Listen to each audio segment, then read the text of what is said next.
far out at the cold edge of everything the sun can reach, in a part of the dark so distant that daylight there is only a pale silver afternoon, a planet the colour of deep ocean water turns once every 16 hours in the cold. And across its southern face, larger than the whole Earth, there drifts an enormous oval shadow, a storm the size of a world, ringed by the fastest winds anywhere in the solar system, with a single bright cloud hanging above it, like snow caught on the peak of a mountain that does not exist. A spacecraft saw it once in passing and gave it a name. Then it was gone.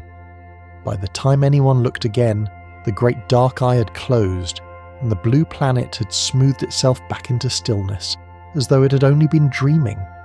This is the great dark spot of Neptune, and tonight, from a warm and softly lit distance, you are going to drift slowly around it. You do not need to remember any of this.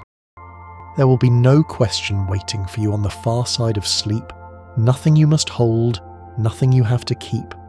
Let these wonders move through you the way light moves through deep water, losing its sharp edges, growing dim and blue and weightless, asking nothing. Some of them will settle somewhere far down inside you, and some will simply pass on through, and either way is exactly right. Let your shoulders ease back into whatever holds you. Let your jaw loosen. Let the small muscles around your eyes go loose and heavy. There is nothing here to learn and nowhere to be. You're only here to rest beneath a blue and distant planet, and to let your mind wander out across the cold, where it can do no harm and carry no weight.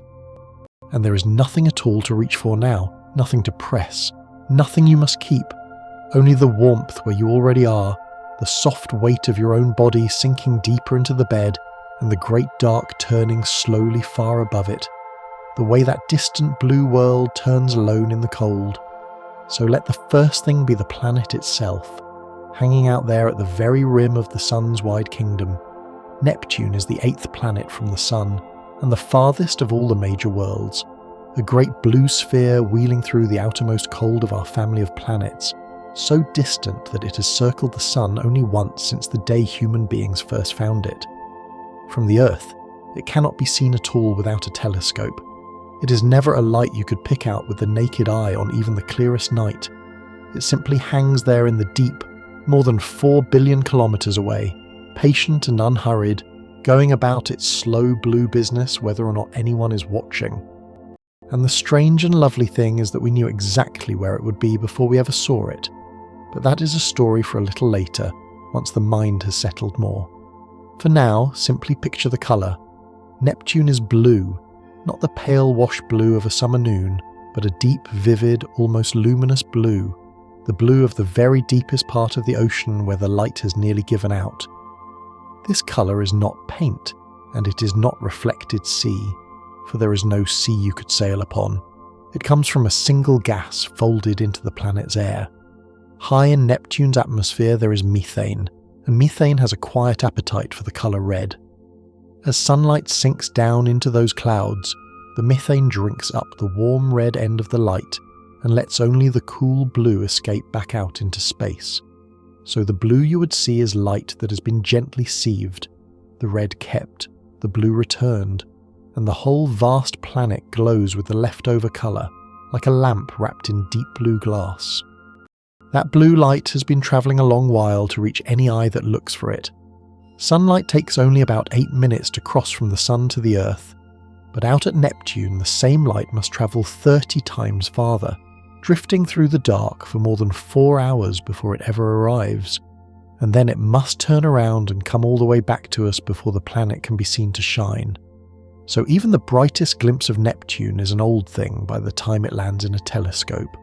Light that left the sun while you were doing something else entirely, hours ago, and has only now finished its long fall through the cold. Out there, the sun is no longer a warm golden face filling the sky. It is only the brightest of the stars, a single fierce point of light, casting faint shadows, but giving almost no heat at all. In that thin and distant sunlight, Neptune is wrapped in a cold so deep it is hard to hold in the mind. The cloud tops of the planet hover near 200 degrees below zero on the Celsius scale, cold enough that the methane which colours the air can freeze into tiny crystals of ice and fall as a kind of glittering blue snow. There is no warmth from the faraway sun to soften it, and yet there is a strange comfort in a cold so complete, so far beyond anything the body has ever felt, the way a thing too vast to touch stops being frightening and becomes only beautiful, like watching weather move across a mountain you will never have to climb. For all that distance and all that cold, Neptune is an enormous world. You could line up nearly 4 Earths across its blue face and still not quite reach from edge to edge. It is what astronomers call an ice giant, one of only 2 such planets in the whole solar system, with Uranus as its near twin, a great ball of gas and slushy ice and water wrapped around a small rocky heart. There is no firm ground anywhere to stand on. If you could somehow fall into Neptune, you would simply sink, down through the blue haze, down through thickening clouds, down into a warm, dense fluid that grows heavier and heavier around you, with no shore and no floor, only the slow squeeze of a whole planet's weight folding gently inward toward the centre. And though it is so huge, this giant turns astonishingly fast. A single day on Neptune, one full spin of the planet on its axis, lasts only about 16 hours. Out there at the lonely outer edge of the Sun's family, where one slow lap around the Sun takes 165 of our years, the days themselves go by quicker than your own. The Sun, were you somehow floating in those high blue clouds, would rise and set in the time it takes you to sleep a single night and wake. A small white star sweeping up over the haze, arcing across and sinking down again, over and over, while the long, long year barely moves at all. That 165-year journey is so vast that Neptune has finished only one trip around the Sun in all the time since human beings first laid eyes on it. It was found in the year 1846, and the planet did not return to that very same place in its orbit until well into our own century. A single Neptunian year, one lap of the great blue runner, stretching across the lives of 6 or 7 generations of the people who watch it. A child who saw its discovery would have lived an entire long life and passed away, and their grandchildren too before the planet ever came home again. Somewhere in that immense, cold, slow-wheeling world, in the year a passing spacecraft finally arrived to look, there opened an enormous dark eye in the southern clouds. It was the summer of 1989, and a small machine called Voyager 2 had been falling through space for 12 years to reach this place. It had left the Earth, swung past Jupiter, past Saturn, past the tilted green world of Uranus, and now, at last, it came drifting in toward Neptune, the final planet on its long itinerary, the farthest world any human craft had ever been sent to study up close. And as its cameras turned toward that blue sphere and sharpened into focus, there it was, plain and unmistakable in the southern hemisphere. A vast, dark, oval shadow set into the clouds, like a single deep bruise on the face of the sea. No one had known it was there. There had been no way to see it from so far away. It simply appeared, out of the blue, the moment we were finally close enough to look. Astronomers gave it a plain and fitting name, the Great Dark Spot. And the first thing that struck everyone who saw it was its size. This was no small swirl of weather. The Great Dark Spot stretched roughly 13,000 kilometers along its longest edge, wide enough to swallow the entire Earth and have room to spare. Picture that for a moment in the dark. A single storm, one weather system so large that our whole planet, every ocean, every continent, every place you have ever been or ever heard of, could slip inside it and vanish like a stone dropped into a pond. The mind cannot quite hold a thing so big, so perhaps do not try to hold it. Simply let it be vast out there in the blue, while you stay small and warm and perfectly safe, here in the soft dark of your own quiet room. What you would not hear, watching that great dark eye turn, is the sound of it, because around the edges of the Great Dark Spot blow the fastest winds ever measured anywhere in the entire solar system. They reach speeds of roughly 2,000 kilometers an hour, somewhere near 1,300 miles in a single hour, faster than any storm on Earth has ever dreamed of blowing, faster than the swiftest jet, faster than the speed of sound itself in the air you're breathing now. On Earth, the strongest hurricane winds ever recorded would seem like a still afternoon beside them. And yet, from far enough away, all that unimaginable fury simply becomes a slow, silent turning, a dark shape wheeling gently through blue clouds, making no sound at all across the great gulf of space.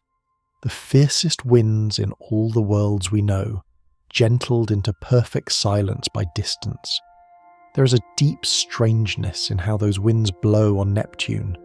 The planet receives almost no warmth from the distant sun, barely 1,000th of what falls on the Earth, and yet it is the windiest world in the whole solar system, far windier than warm and stormy Jupiter, far windier than our own breezy Earth.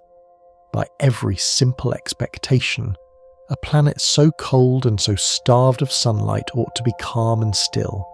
Instead, it roars. Some of its energy seems to rise from a faint, mysterious warmth within the planet itself, leaking up from deep inside rather than falling from above. And there is something quietly wonderful in that a world can make its own weather in the dark, far from any sun, turning some hidden inner heat into the great silent gales that drive its storms. The Great Dark Spot was not a storm in the way a hurricane on Earth is a storm. A hurricane is a place of low pressure, where the air rushes inward and spirals up. The Great Dark Spot was the opposite, what astronomers call an anticyclone, a great mound of high-pressure air, calm and towering at its heart, with the winds wheeling around its rim. In that one way, it was a cousin to Jupiter's famous Great Red Spot, which is also an anticyclone, also a vast and ancient high-pressure storm. Two giant planets, hundreds of millions of kilometers apart, each carrying a single colossal swirling eye, one red, one blue-black, turning slowly in their separate skies. The same kind of weather, written twice across the solar system in two different colours. But the Great Dark Spot held a secret that set it apart from Jupiter's, and it is perhaps the most surprising thing about it. The dark spot was very likely not a thick, solid cloud at all. It was more like a clearing, a hole, an opening, a place where the high blue methane haze had been pushed aside, letting us see down into a deeper, darker layer of the atmosphere far below. The darkness was not a thing added to the planet. It was a thing taken away. A window opened in the clouds, a glimpse into the shadowed depths beneath the blue. So when you picture that great dark eye now, picture not a stain but a parting, the bright veil of the upper air drawn briefly back, revealing the dim and hidden ocean of cloud that lies always underneath. And just above that dark window, in the thin cold air at the very top of the storm, there floated something bright and delicate. Wherever the great dark spot turned, white clouds gathered along its edges and hung above it, high, wispy clouds of frozen methane, gleaming pale against the deep blue, drifting some 50 to 100 kilometers above the main cloud deck below. They were the highest clouds on the planet, catching what little light there was and shining softly, like cirrus clouds caught high in our own evening sky, far above everything else. Companion clouds, astronomers came to call them, bright white companions that travelled with the dark heart of the storm, keeping it gentle company as it wheeled through the southern sky. Those bright companion clouds formed the way a cloud forms over a mountain. When wind on Earth meets a high peak, the air is forced upward along the slope, and as it rises it cools, and the moisture in it condenses into a white cap of cloud that seems to sit on the summit and stay. The great dark spot did something very much the same. Its towering mound of high-pressure air pushed the gases around it upward, up into the colder heights, and there the methane chilled and froze into glittering ice crystals, a permanent cloud of fair weather hanging over an invisible mountain of storm. There was no mountain there at all, of course, only moving air, and yet the planet draped a snowy peak's worth of cloud across the top of it, as though it could not tell the difference between a mountain of rock and a mountain of wind. Those companion clouds were not still. As the hours passed, they shifted and changed and reshaped themselves, billowing up and thinning away and gathering again, never quite the same from one glance to the next. On Earth, such high wisps of cloud would normally scatter and vanish within an hour or two, but the white companions of the great dark spot lingered far longer, holding their place above the storm for a day and a half and more, dissolving on one edge while building on the other, a slow, living crown of ice that the planet kept rebuilding around the dark eye beneath it. There is a tenderness in that image worth resting on for a moment. A vast and silent storm, fierce enough to tear any earthly thing apart, and yet wearing a soft white cloud upon its head, the way a far peak wears its snow. The most violent place on the whole planet, crowned in something delicate and bright. As though even the wildest weather, given enough cold and quiet and distance, will gather a little gentleness about itself before the end. The whole great storm did not sit still in one place either. The great dark spot drifted, wandering slowly across the face of the planet, edging its way toward Neptune's equator over the weeks and months, the way a leaf is carried by a current too broad and too patient to see. It rolled gently as it went, turning over a number of days, the bright companion clouds swelling and fading as it moved, and it could shift north and south freely, in a way that Jupiter's red spot never can. For Jupiter holds its great storm pinned at one latitude, locked there by powerful streaming winds that run forever east and west around the planet.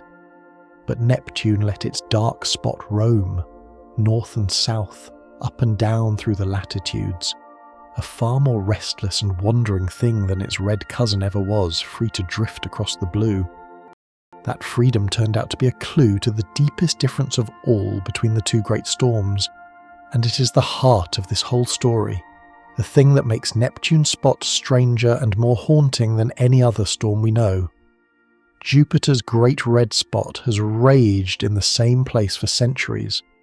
People have watched it turn through telescopes for some 400 years, and it shows little sign of stopping, an ancient, enduring eye, older than nearly everything in human memory. Neptune's great dark spot was nothing like so faithful. It was a passing thing, a storm that came and turned and softened and was gone. For when astronomers finally looked again, when the Hubble Space Telescope, orbiting high above the Earth, turned its sharp eye toward Neptune in the autumn of 1994, only 5 years after Voyager had found the spot, the great dark spot had vanished completely. There was no trace of it anywhere on the planet. The vast dark eye, larger than the whole Earth, the fastest winded storm in all the solar system, had simply faded away into the blue and disappeared as though it had never been there at all. The great window in the clouds had closed. The companion clouds had melted back into the haze. The most famous feature of the most distant planet was gone, leaving behind only the photographs and the memory and a deep and gentle puzzlement that has never quite gone away. To vanish like that, so completely in so short a time, is almost the strangest thing a storm can do. Imagine if our own Pacific Ocean simply ceased one season to make any weather at all. Imagine a hurricane the size of a continent, raging one year and utterly absent the next, with smooth, calm sky where it had been. That is the kind of disappearance the great dark spot performed. And there is something restful rather than sad in the thought of it. A storm so enormous, so violent, so impossibly large, that quietly let itself go and dissolved without a sound back into the deep blue calm it came from. But the planet was not finished making dark spots. When Hubble looked in that same year and found the first great storm gone, it found something else in its place, a brand new dark spot, born in the planet's northern half, on the far side of the equator from where the first had lived and died. Neptune had let one storm fade and opened another. The great dark eye had not so much vanished as moved on, closing in the south, blinking open again in the north, a planet that seemed to need a dark spot somewhere, and would always, in time, grow a new one. So these are not eternal storms the way Jupiter's is. They are transient, passing weather on a vast scale, opening and closing across the years like slow dark flowers that bloom for a season and fade. Since that first discovery, astronomers watching with Hubble have seen several of them come and go. A spot appearing, lasting a few years, drifting and turning, and then quietly dissolving, only for another to gather elsewhere in the clouds. The face of Neptune is forever changing. Each time it is observed, it wears a slightly different expression, a new dark eye, or none at all, the blue endlessly rearranging itself in the cold. In more recent years, the great eye of Hubble caught another of these storms being born. A new dark spot gathered in Neptune's northern clouds, several thousand kilometers across, not quite so large as the first, but vast all the same. And astronomers watched it for season after season as it drifted slowly across the planet. For a time, a smaller dark companion appeared near it, a little dark spot keeping the larger one company, the two of them turning together in the blue. The planet, it seems, is always quietly at work, opening and closing these enormous dim windows in its clouds, far out there in the dark where almost no one is watching. One of these more recent storms did something no one had ever seen before, something that gently overturned what astronomers had expected. Like the others, it had been drifting toward the planet's equator, sliding across the latitudes the way the first great dark spot had. By all the rules we thought we understood, a storm reaching the equator should be torn apart and destroyed. But this one stopped. It paused in its long drift, and then it turned, and it began to wander back the other way, away from the equator, surviving where it should have ended, doubling back on its own path. The planet had broken our quiet expectations once more, the way it so often does, simply by doing the unexpected thing in silence, far from any eye. These slow surprises are the true gift of watching a distant world. Each time astronomers thought they had understood Neptune's storms, the planet revealed one more thing they had not known. A spot that vanished too fast, a spot born where none should be, a spot that turned back from the edge it should have fallen over. There is a deep and restful humility in that, in being reminded so gently and so often that even a planet's weather is wiser and stranger than our certainties. The blue world keeps its own counsel, far away in the dark, and shows us only a little at a time. For a long while, all of these dark spots could be seen only from above the Earth's air, by Hubble in its high orbit, or by the lone spacecraft that passed. The spots are so dim, and the planet so far, that no telescope on the ground could pick one out from the blue. But more recently that changed. Astronomers training one of the great telescopes of the Earth on Neptune managed, for the very first time, to make out a dark spot from the ground. A faint dark smudge in the southern clouds, teased out of the glare by patient instruments, with a small bright spot gleaming right beside it. A thing that had only ever been glimpsed from space was finally caught from the surface of our own world, a soft dark mark on a distant planet, seen at last through the whole depth of the Earth's atmosphere. That same dark spot came with a companion of a kind never seen before, not the high white methane cloud above it, but a small, deep, bright spot sitting alongside it, down at the same level as the darkness itself. No one had ever observed such a thing, and no one is quite sure yet what it is. It may be a clue to how these dark storms gather and form in the first place, a faint bright signature of the very process that opens the great dark eyes. The planet, even now, keeps offering up new small mysteries, a fresh puzzle riding beside an old one, far out in the cold, waiting to be understood. There is, it turns out, a slow rhythm to all this cloud making, tied to something very far away. Watching Neptune across 3 decades, astronomers noticed that the planet's high white clouds wax and wane in time with the sun itself, gathering thick a couple of years after the sun grows most active in its long 11-year cycle, then thinning away as the sun quiets. Even from billions of kilometers off, where the sun is only a bright star, the planet still feels its distant pulse, its clouds rising and fading to the rhythm of a faraway fire. The whole blue world breathes in time with the sun, slowly across the years, answering a heartbeat it can barely feel. And in our own time, the great new eye of a telescope built to see and heat caught something on Neptune that had been searched for in vain for decades. Auroras, soft glows of light high in the planet's air, where particles spiral down the crooked magnetic field and set the upper atmosphere faintly shining. On Earth, such lights gather at the poles, the northern and southern lights. On Neptune, because the magnetism is so tilted, they appear instead in strange scattered patches, glowing dimly in the high cold air. For the first time, the blue planet was seen to be quietly lit from within by its own soft fire, a far faint aurora, shining in the dark where no one had ever been able to see it before. The dark spots were not the only things turning in Neptune's clouds when Voyager passed by. Racing along far to the south of the great dark spot, there was a small, bright, hurrying patch of white cloud that the scientists came to call the scooter, because it scooted.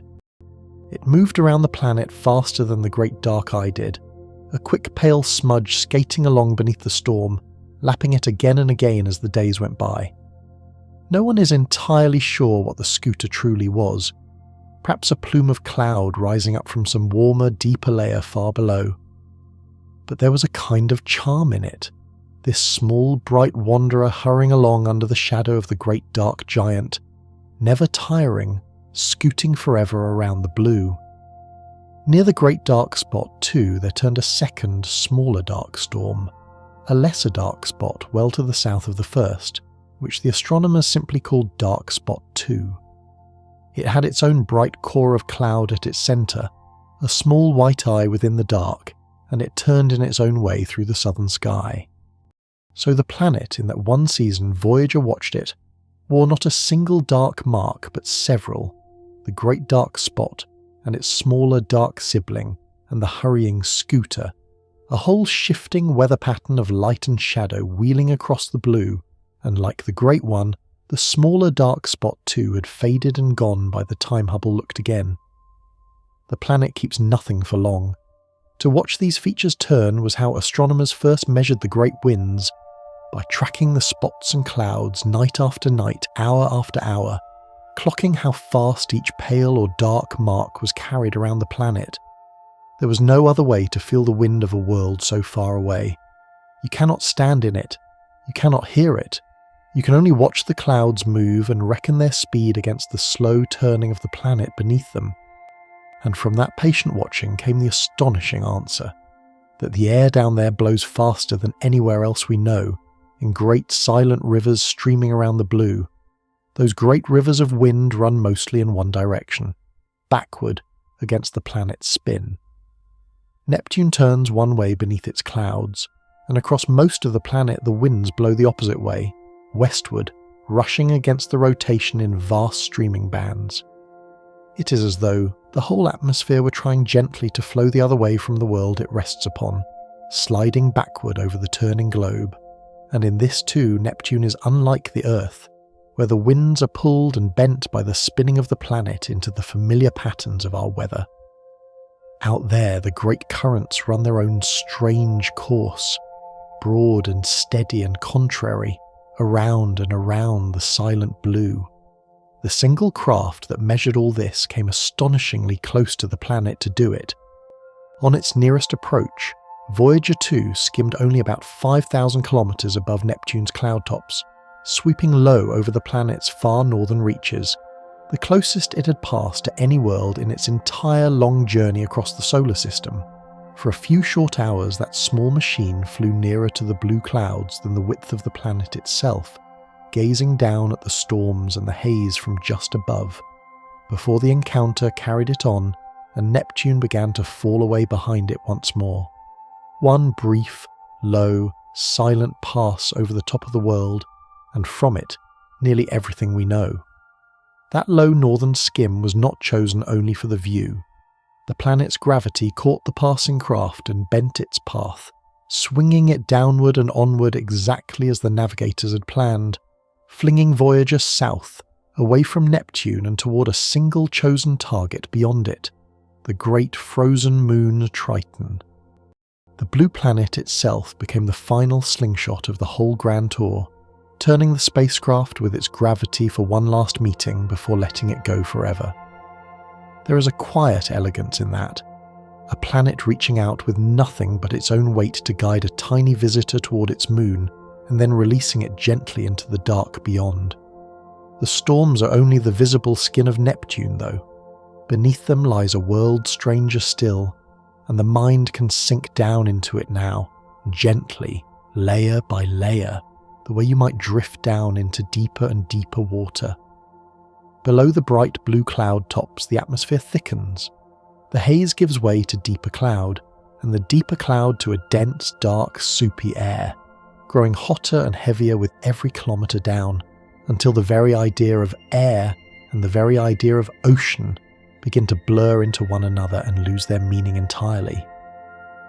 For most of Neptune is neither gas nor solid rock.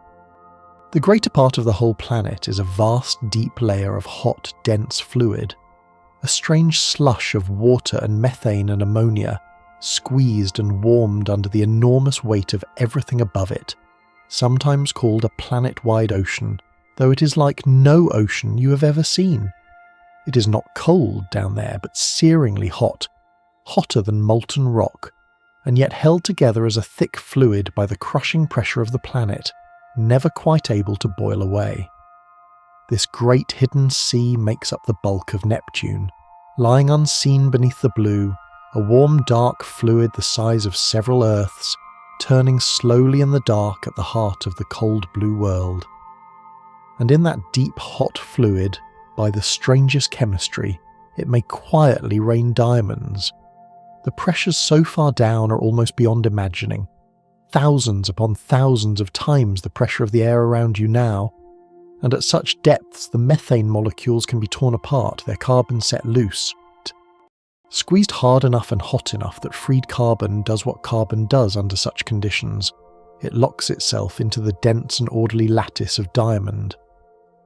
Astronomers believe that all through the deep layers of Neptune, tiny diamonds may be forming and slowly sinking, a soft, glittering rain of jewels, falling forever through the dark, hot fluid toward the centre of the planet, drifting down through a midnight that has never seen a single ray of sun.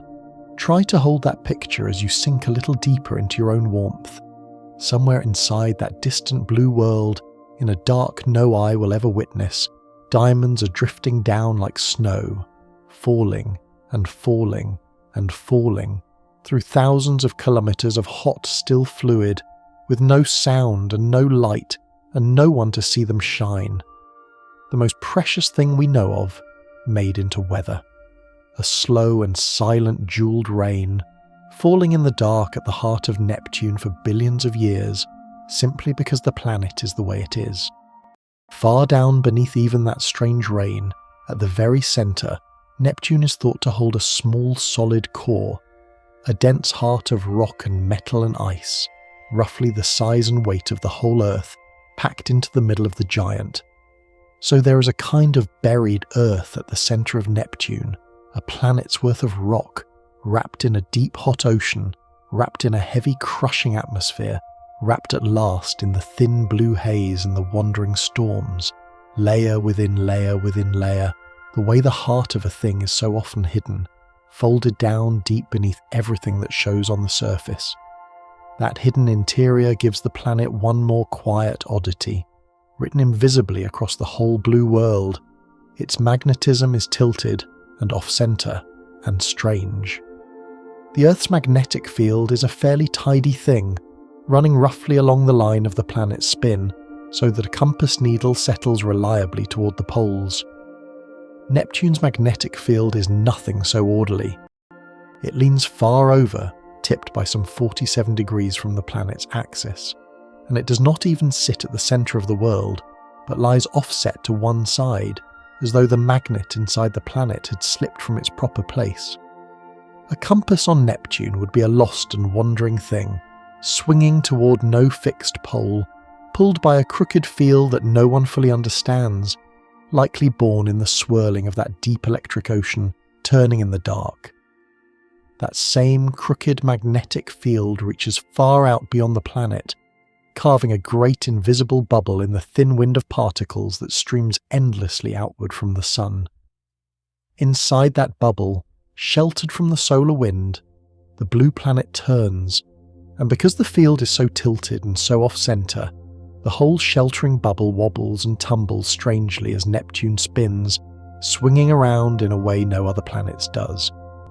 There may be faint auroras too, soft glows in the high air where particles spiral down along the crooked field lines, though they would not gather neatly at the poles as ours do, but scatter in odd patches across the planet, wherever the wandering field happens to dip down toward the clouds. Neptune is not entirely alone out there at the edge of the dark. It is circled by a small family of moons, drifting around it in the cold, at least 16 of them that have been found, ranging from a few large enough to be worlds in their own right down to little tumbling fragments of ice and rock, no more than dim specks against the blue. Some of them keep close to the planet and some wander far out. Some circle one way and some the other. They turn around Neptune in the great quiet of that distant orbit, faint pale companions to the blue giant, keeping it company in the long, long night. By far the largest and most remarkable of those moons is a frozen world called Triton, and Triton does something no other large moon in the entire solar system does. It orbits backward.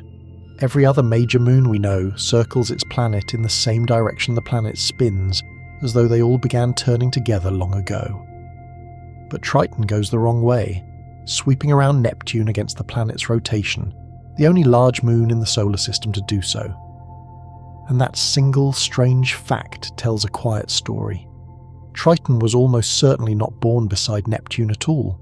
It was a wanderer from the deep, a frozen world drifting through the outer dark, that strayed too close one age and was caught and held, adopted by the blue planet and turned forever the wrong way round in the sky.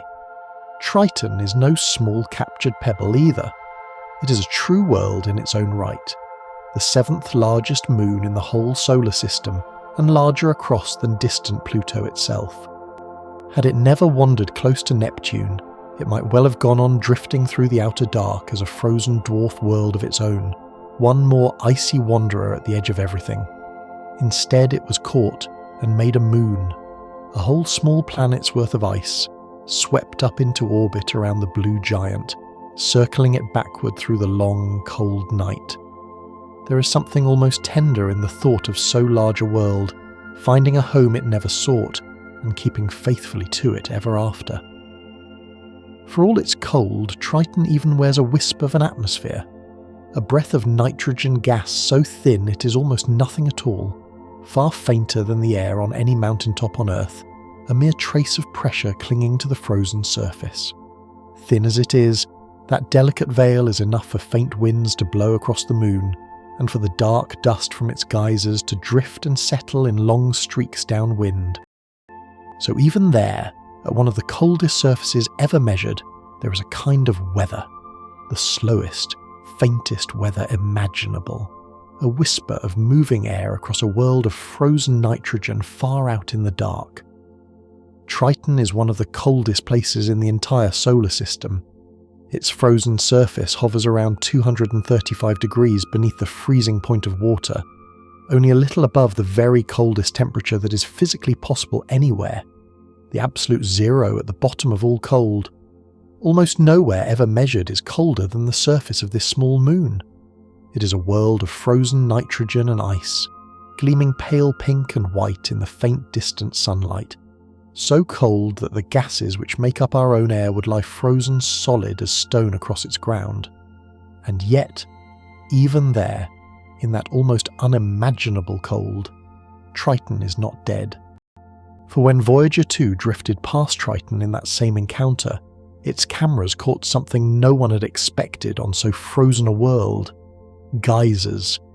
Dark plumes of nitrogen gas were rising from the icy surface, shooting upward for kilometers into the thin sky, and then drifting sideways in the faint high winds, trailing long dark streaks of dust across the pale ground. Even on this coldest of moons, far from any warmth, something stirs beneath the ice and breathes out into the dark. The faint warmth of the distant sun soaking into the frozen nitrogen seems to be enough to set it venting.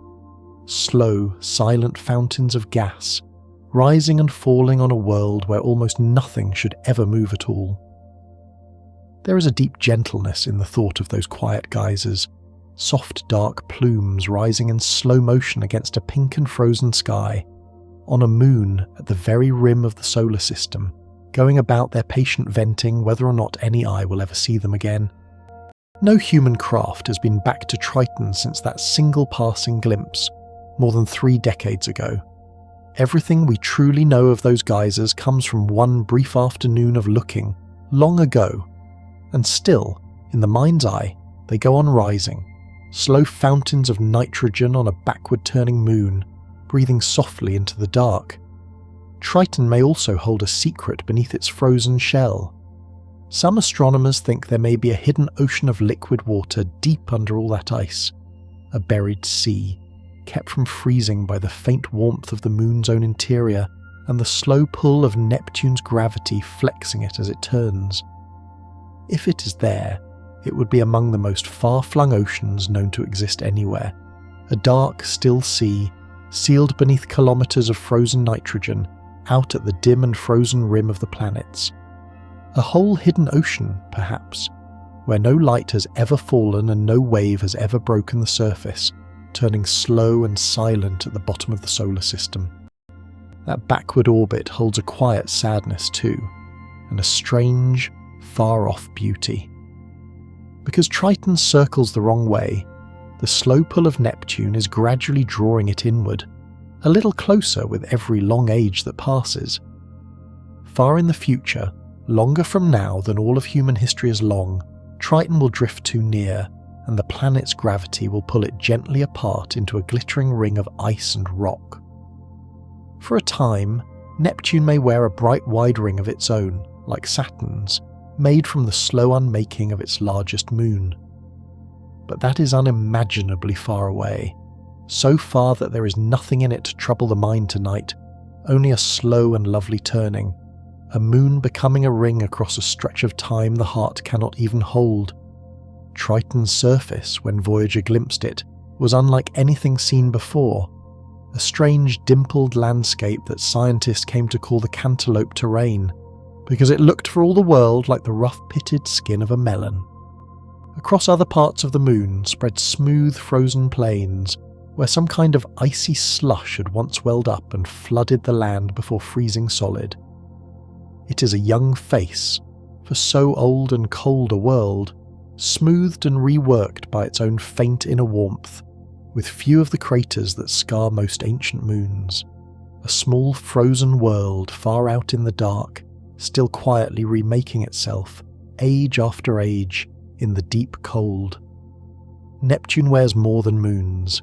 It is also ringed, wrapped in a set of faint, dark, dusty rings that circle the blue planet like the rings of Saturn, though far thinner and fainter, almost too dim to see. There are several of them, narrow bands of fine, dark particles and ice, looping around the planet in the cold. They are nothing like the broad, bright dazzle of Saturn's rings. They are shy, ghostly things, easily missed, made of dust so dark it scarcely catches the faraway light. But they are there, all the same, delicate dark circles drawn around the blue world, turning quietly in the long night. The rings of Neptune carry the names of the people who helped find the planet and study it, small tributes written in dust around the world they discovered. There is a ring called Gal, for the astronomer who first turned a telescope to the spot where the planet was predicted to be and saw it shining there. There are rings named Leverrier and Adams for the two who calculated where the unseen planet must lie. And there is a ring named Lassell and one named Arago for others who studied the blue world in the years that followed. So the very dust that circles Neptune is a kind of quiet memorial, the names of the seekers drawn forever in faint dark rings around the thing they sought. The outermost of those rings holds one of the loveliest small mysteries we know. Instead of being a smooth, even band all the way around, this ring is bunched up into a handful of brighter, denser arcs. Clumps of ring material gathered together along one stretch, with thinner, fainter ring between them, By all the ordinary rules, such clumps should spread out and smooth themselves into an even band within a short time. But they do not. They hold together, these bright arcs, kept in place, astronomers believe, by the gentle gravity of a small nearby moon, shepherding the dust and holding it gathered, so that the clumps endure where they ought to dissolve. Those bright arcs were given names that seemed to glow with their own quiet light. The clumps in Neptune's outer ring are called liberty, equality, fraternity, and courage, gathered together in one stretch of the ring, turning around the blue planet in the cold. There is something moving in finding such words written into the dust of the farthest planet, these old bright human ideals, drawn in faint arcs of ring material, circling forever around a world unthinkably far from the people who named them. Liberty, equality, fraternity, courage, turning slowly in the dark far past the edge of everything familiar. The little moons that tend those rings have their own quiet charm. There is one called Galatea, a small dark world circling just inside the outer ring, whose faint gravity is what gathers and holds those bright arcs in place, a tiny shepherd herding dust. And there is one called Larissa, and others with old sea names to match the sea god planet: Naiad, Thalassa, Despina, Proteus, small dark moons, most of them never seen until Voyager came, turning close around the blue giant in the cold. They are not grand worlds. They are little more than dark lumps of ice and rock. But each one keeps its faithful orbit, age after age, in the long quiet, asking nothing, simply turning. The largest of those small inner moons, called Proteus, is one of the darkest objects in the whole solar system, a world that reflects almost none of the faint light that reaches it, so dim and so close to the planet's glare that it went unseen until Voyager drifted by. It is not round, the way a larger moon would be, but lumpen and irregular, a great dark potato of rock and ice some 400 kilometers across turning in the gloom. There is something almost shy about it, so dark, so near the planet, so easily overlooked, a quiet shadow of a moon, keeping close to Neptune's side, content to go unnoticed in the dark for as long as the universe pleases. Now the story can drift back, as promised, to the strangest thing of all about Neptune, the way it was found. For Neptune is the only major planet that human beings discovered not by looking, but by thinking. It was found first with mathematics, on paper, in the mind, predicted to exist, and predicted exactly where to look, before a single telescope was ever pointed at it. The others, Jupiter, Saturn, Mars, the bright wanderers, have been known since before history, simply seen in the sky. But Neptune was reasoned into being. It was caught by arithmetic before it was ever caught by glass. The clue that gave it away was a planet already known, Uranus, the green ice giant that circles just inside Neptune's orbit. Uranus had been discovered late in the 1700s, and astronomers had carefully charted its slow path around the Sun. But something was wrong. Uranus would not stay where the calculations said it ought to be. Year after year it drifted slightly off course, running a little ahead of its predicted place, then later lagging a little behind, wandering gently from the path that the laws of gravity, applied to all the known planets, said it should follow. It was a small discrepancy, a faint and stubborn wobble, but it would not go away. Something unseen was tugging at Uranus. Two people working entirely apart and unknown to one another set themselves to solve the puzzle, one in France, one in England. The Frenchman was named Leverrier, the Englishman was named Adams, and each of them, with nothing but pen and paper and the laws of gravity, asked the same daring question. What if the wobble of Uranus were caused by another planet, a still more distant world, unseen and unknown, whose gravity was gently pulling Uranus off its course? And if so, where exactly in all the vast sky would that hidden planet have to be? They set out to calculate not merely that an unseen world existed, but precisely where to find it. It was an extraordinary thing to attempt. To work backward from a faint tremor in one planet's path to the position of another planet no one had ever seen. to point at an empty patch of sky and say, with the confidence of pure mathematics, "There, look there, you will find a new world," required a kind of quiet courage that is hard to imagine. They could not see what they were looking for. They could only reason their way toward it, step by patient step, through long columns of figures, trusting that the laws of gravity would hold true even out in the unknown dark, where no one had ever confirmed them. And the mathematics held. Leverrier finished his calculation and sent the predicted position to an astronomer named Johann Galle at an observatory in Berlin, asking him to look at a particular spot in the sky. On the very night Galle received the letter, that same evening, the 23rd of September 1846, he turned the observatory's telescope to the place the numbers had named. And there, within a single degree of where Leverrier had said it would be, almost exactly on the predicted spot, shone a small blue-green point of light that belonged to no chart. It was Neptune, the unseen planet, reasoned into existence on paper, found in the sky the very first night anyone looked for it where the mathematics pointed. Try to feel the wonder of that one moment, in the quiet dark of your own resting mind. An astronomer at a telescope, on an ordinary autumn night, swinging the glass to a spot chosen not by searching but by arithmetic, and seeing there, exactly as foretold, a new planet that no human eye had ever knowingly beheld. The laws of gravity, written down by mortal hands, had reached out across the immense dark and put a finger on an unknown world. It stands among the most beautiful triumphs in the whole history of human looking, to find a planet by thought alone, and then to look, and to find it truly there. There turned out to be an older glimpse too, hidden in the records. When astronomers looked back through old star charts after the discovery, they found that the great Galileo himself had drawn Neptune more than 200 years earlier, had seen it through his small telescope and marked it down as a faint star, never knowing it was a planet, never seeing it move enough to guess.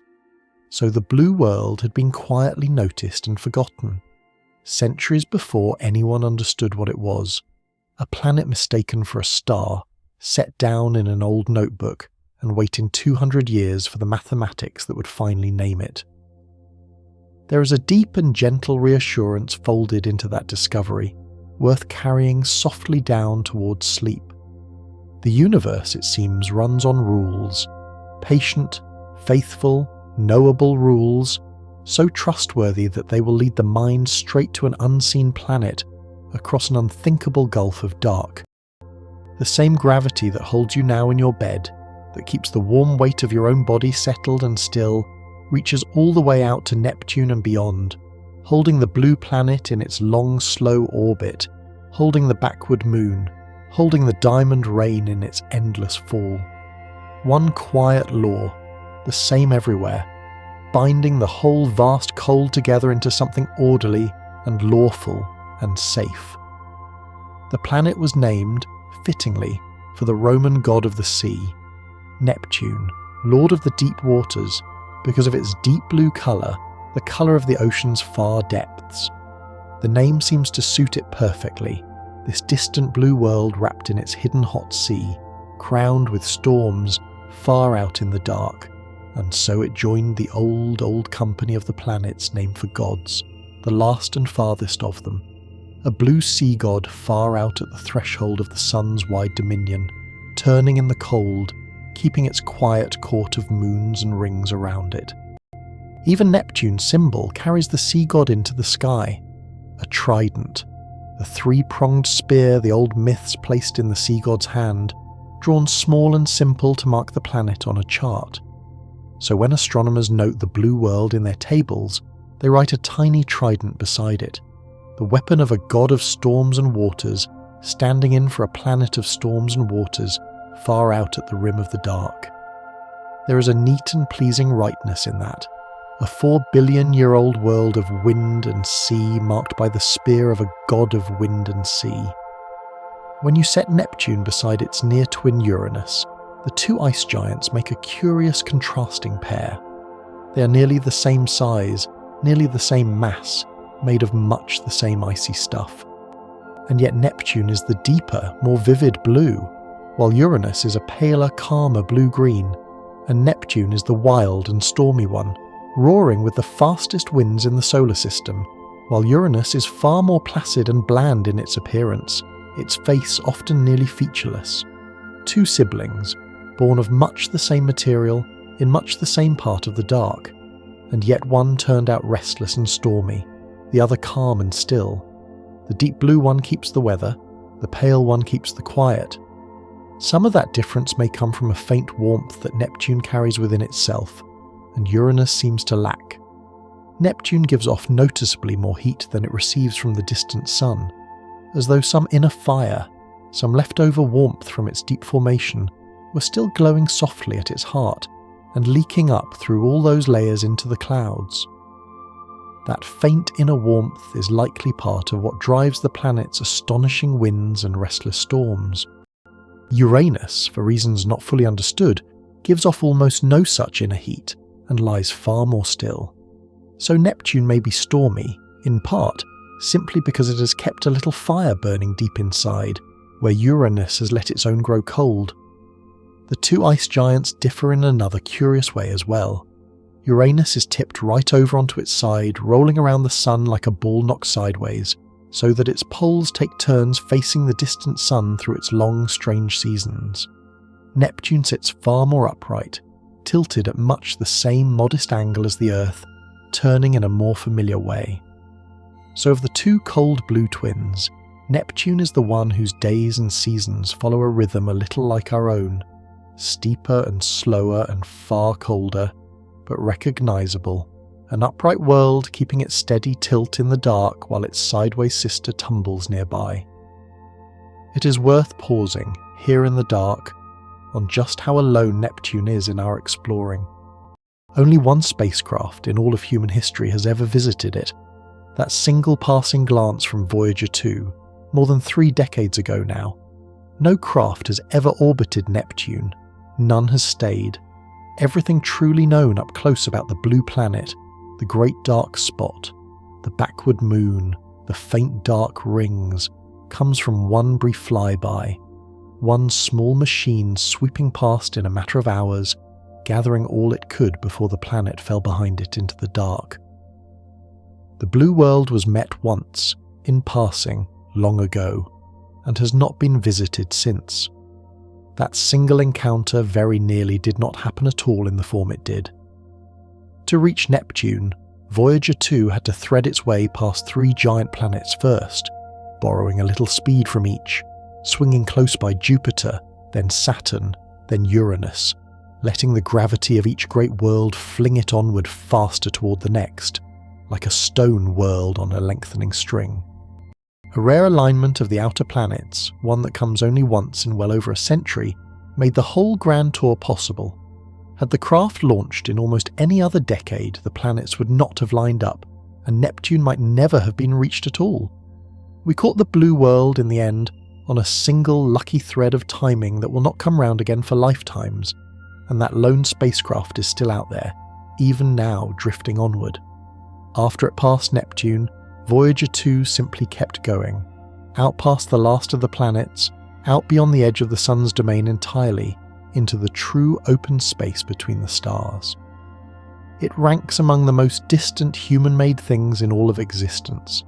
A small machine, decades old, falling silently outward through the dark, carrying with it the last close photographs of Neptune that anyone has ever taken.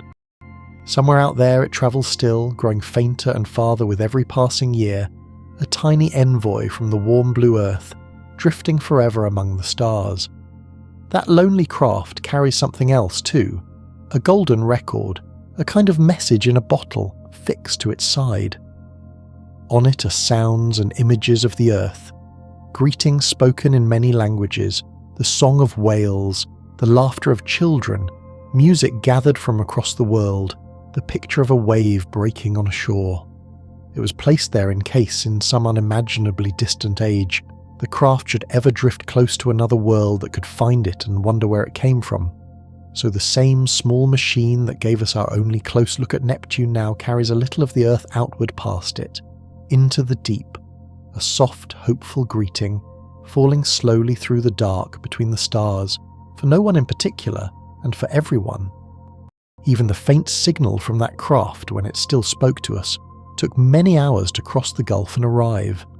A whisper of radio so weak by the time it reached the Earth that it had to be gathered by great listening dishes and amplified beyond all reckoning simply to be heard at all. To send a single instruction out to Voyager and receive its answer was a patience measured in most of a day.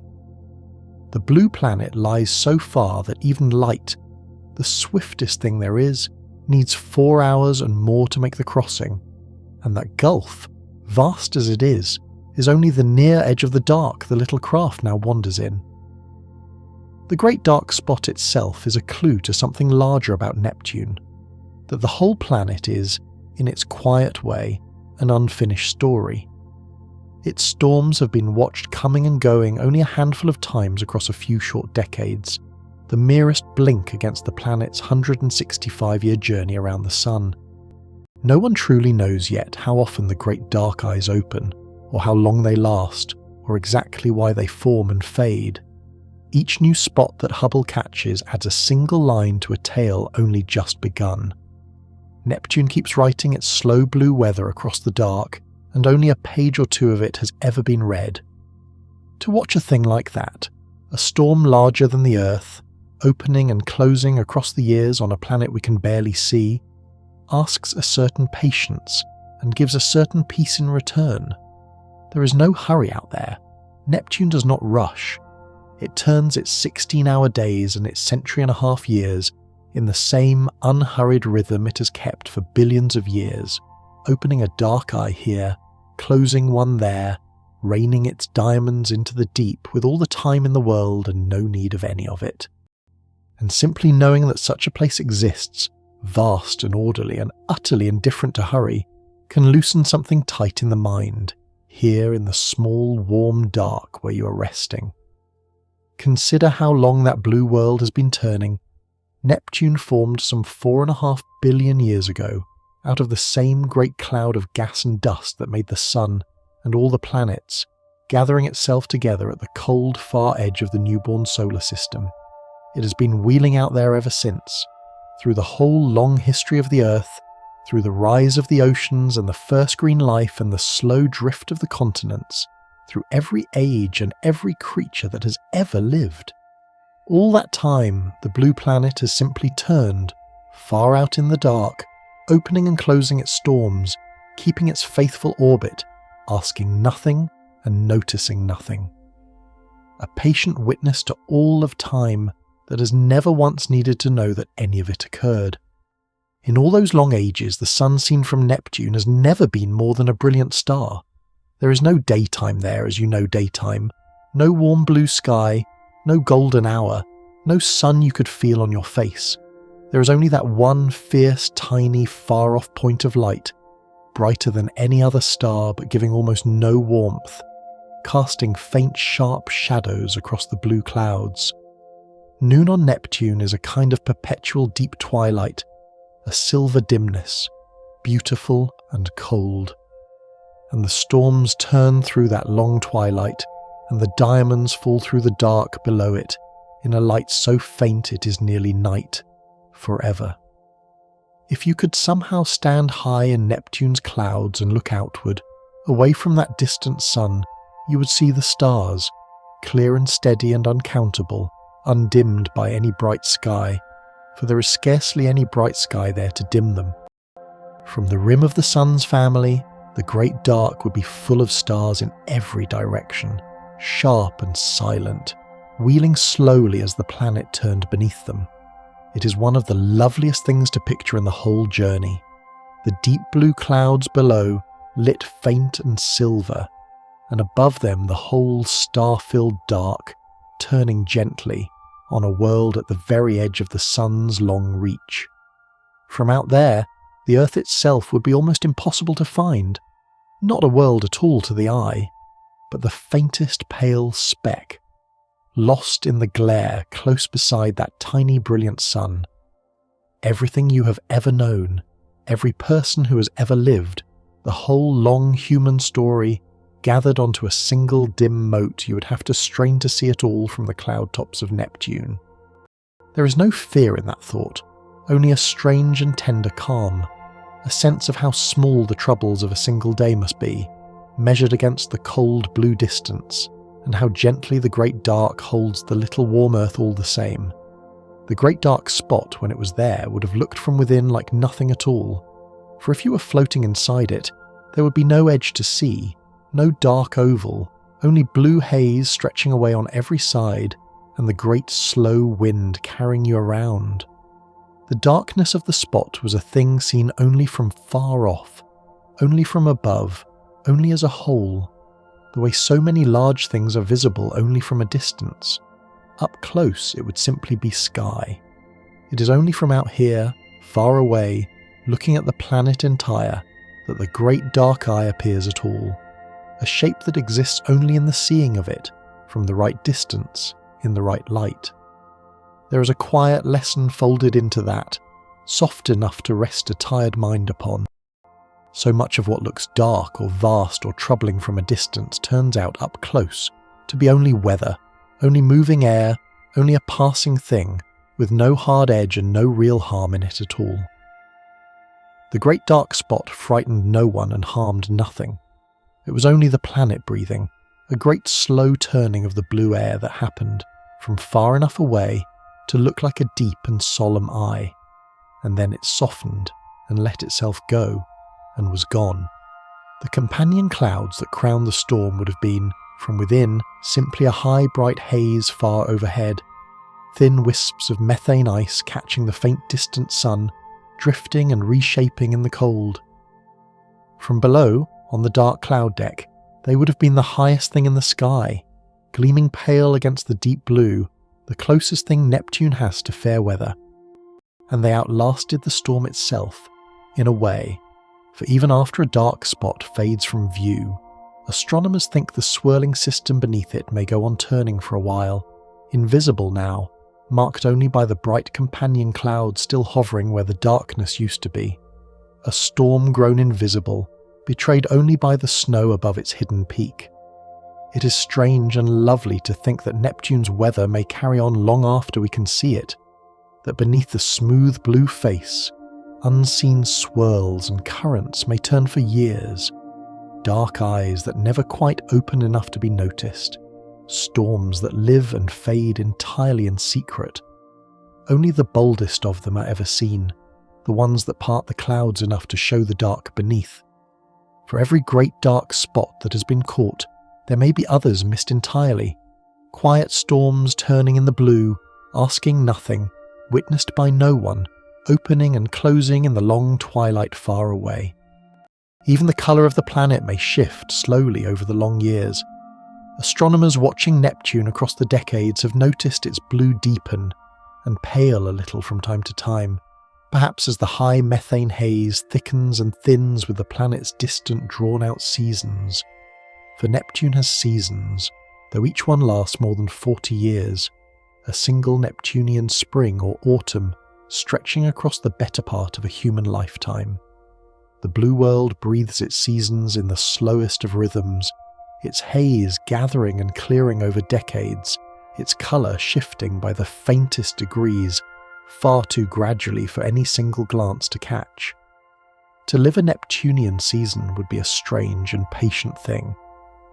A child born at the start of one of its long summers would be reaching old age before that summer turned at last to autumn.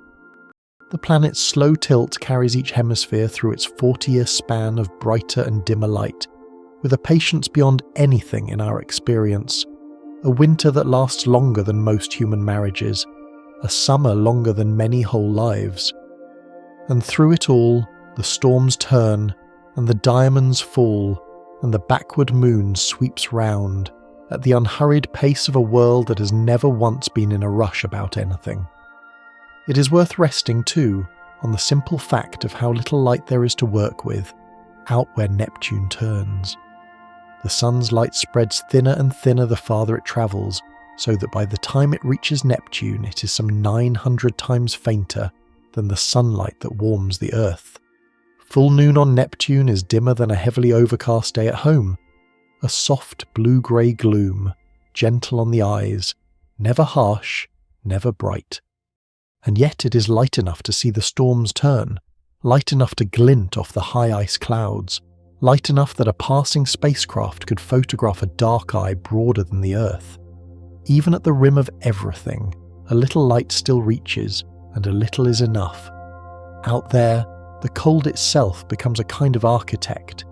In a place that frigid, the gases that on Earth would always be invisible vapours can turn to ice, and back again with the seasons and the heights. Methane freezing into the high white companion clouds, then sinking and warming and turning to gas once more, an endless slow circulation of freezing and thawing that paints the planet's weather. The blue of the air, the white of the highest clouds, the dark of the storms below. All of it is choreographed by the deep cold and the faint far warmth, working together across a world where the simplest substances behave in ways that would seem like magic in any warmer place. The whole planet, in the end, is a study in things that seem opposite resting quietly together. It is bitterly cold on the outside and searingly hot within. It is the windiest world we know, yet receives almost no warmth to stir those winds. It is made mostly of ice and water, yet rains diamonds in its depths. It is the farthest and faintest of the planets, yet was the first to be found by pure thought. It wears the most violent storm in the solar system, crowned in the most delicate of clouds. Neptune holds all these contradictions easily without strain, the way the deepest things so often do, fierce and gentle, hot and cold, hidden and revealed, all at once, all together, turning in the dark. There is something restful in a place that does not need to resolve its contradictions, that is simply allowed to be cold and hot, wild and calm, near and far, all together, without anyone insisting it choose. The blue planet does not labour to make sense of itself. It simply turns, holding all its opposites lightly, perfectly at ease with being many things at once. And perhaps the mind, drifting now towards sleep, can borrow a little of that ease, letting its own contradictions go unresolved for one night, neither solved nor sorted, simply held loosely in the warm dark, the way the planet holds the storm and the snow together without any strain at all. The blue world also keeps a kind of perfect quiet that is hard to find anywhere closer to home. No sound has ever crossed the space between the planets to reach it. No voice, no engine, no noise of any living thing. Out there, the only sounds are the ones the planet makes for itself, the deep, slow movement of its winds, the rumble of its weather, far too low and far too distant for any ear to hear. It is a silence millions of kilometers deep in every direction, broken only once, and only briefly, by the soft electronic murmur of a single passing craft. A whole world wrapped in stillness, turning without a sound, in a dark that has never once been loud. When that craft did pass, it listened as well as looked, and it caught, in the crackle of Neptune's magnetic field and the hiss of its charged particles, a kind of faint radio song, the sort of natural radio whistle that the great planets give off into space. Turned into sound that human ears can hear, it is an eerie, soft, washing murmur. Not music exactly, but not noise either. A strange, gentle hum that the blue planet has been singing into the dark, unheard for all of its long life. The voice of a world caught for a moment in passing and carried home across the gulf. The dark spots of Neptune may share something, astronomers think, with the great storms of the other giant planets. A deep kinship in how vast worlds of gas and fluid stir themselves into enormous long-lived swirls. On Jupiter, on Saturn, on both the ice giants, the same basic forces are at work. A fast-spinning world, a deep restless atmosphere, and the slow churning of heat from within, all conspiring to gather the weather into great wheeling eyes and bands. The great dark spot is one verse of a song the giant planets all seem to sing in their different keys, a family of storms scattered across the outer dark, each turning in its own slow time. And yet no two of those great storms are quite alike. Jupiter's is red and ancient and pinned in place. Saturn's great storms come and go in pale bursts, sometimes circling the whole planet in a bright band. Neptune's are dark and wandering and brief. Each giant world makes its weather in its own way, out of much the same ingredients, the way the same few notes can be played into 1,000 different songs. There is a richness in that the universe takes a handful of simple rules and the same basic stuff, and spins from them such an endless variety of wonders, no two worlds ever quite the same, all the way out to the cold blue edge. There is one more thing to know about the great dark eyes that open in Neptune's clouds, and it is perhaps the most peaceful thought of all. Each one, when it forms, is utterly new. The great dark spot that Voyager saw was not the return of any earlier storm. It had never existed before, and it will never exist again. The spots that have come since are each their own, born once, turning for a season, and then gone forever, never to repeat. Neptune does not save its storms or bring them back. It makes each one fresh, lets it live its little while, and releases it completely. Nothing is held, nothing is clung to. Each great dark wonder is allowed simply to arise and to be and to pass. And in that, the planet keeps a kind of wisdom the mind can borrow tonight, here in the warm and quieting dark. There is no need to hold any of this. Not the storms, not the diamonds, not the backward moon, or the silver twilight, or the dark eye broader than the earth. They are not yours to keep, any more than the great dark spot was Neptune's to keep. Like the storm, they may simply arise in you and turn for a little while, and then soften and fade and pass on through, leaving you smooth and blue and calm beneath them. What stays will stay. What drifts will drift away. There is nothing here that needs holding. Consider too how much of this whole story is a story of patience rewarded. A faint wobble in one planet's path watched carefully enough gave up a whole new world. A dark spot watched season after season gave up its secrets one slow piece at a time. A frozen moon glimpsed for a single afternoon still feeds the mind decades later. Nothing out there was learned in a hurry. The blue planet gives nothing to haste, and everything to the patient watcher who is willing to look and wait and look again. And there is a deep comfort in living in a universe like that, one that rewards not grasping, but gentle, faithful attention, the kind of soft and easy attention you're giving now, here in the dark, with nothing to chase and nowhere to rush. The night Neptune was first knowingly seen is worth lingering over, in the warm dark, exactly as it happened. In an observatory in Berlin, late on an autumn evening, a young astronomer named Galle and his assistant unfolded a fresh star chart, one so new the ink had hardly settled, and aimed the great telescope at the patch of sky the letter from France had named. The assistant read out the charted stars one by one. Gal peered through the eyepiece and called back what he saw. And quite soon there came a star that was on no chart at all, a small blue-green point of light shining where nothing should be. They had found the planet within an hour of looking, almost exactly where the mathematics had promised. A new world caught on the first clear night by lamplight in the cold. That fresh star chart was itself a small piece of the miracle. Had the map been any older, the unknown planet might have been mistaken for a charted star and overlooked entirely. It was only because Galle happened to hold a brand new chart showing every faint star in that patch of sky that the extra point of light stood out at once as something that did not belong. A planet found by mathematics, yes, but also by the lucky grace of a map drawn just in time. So much of discovery turns on such quiet, fortunate details, falling into place unseen. What had given the planet away in the first place was a kind of cosmic tug-of-war, written in the slow drift of Uranus. For decades, that outer world had been running ahead of where it ought to be, then falling behind, as though something unseen were first pulling it forward, then letting it lag.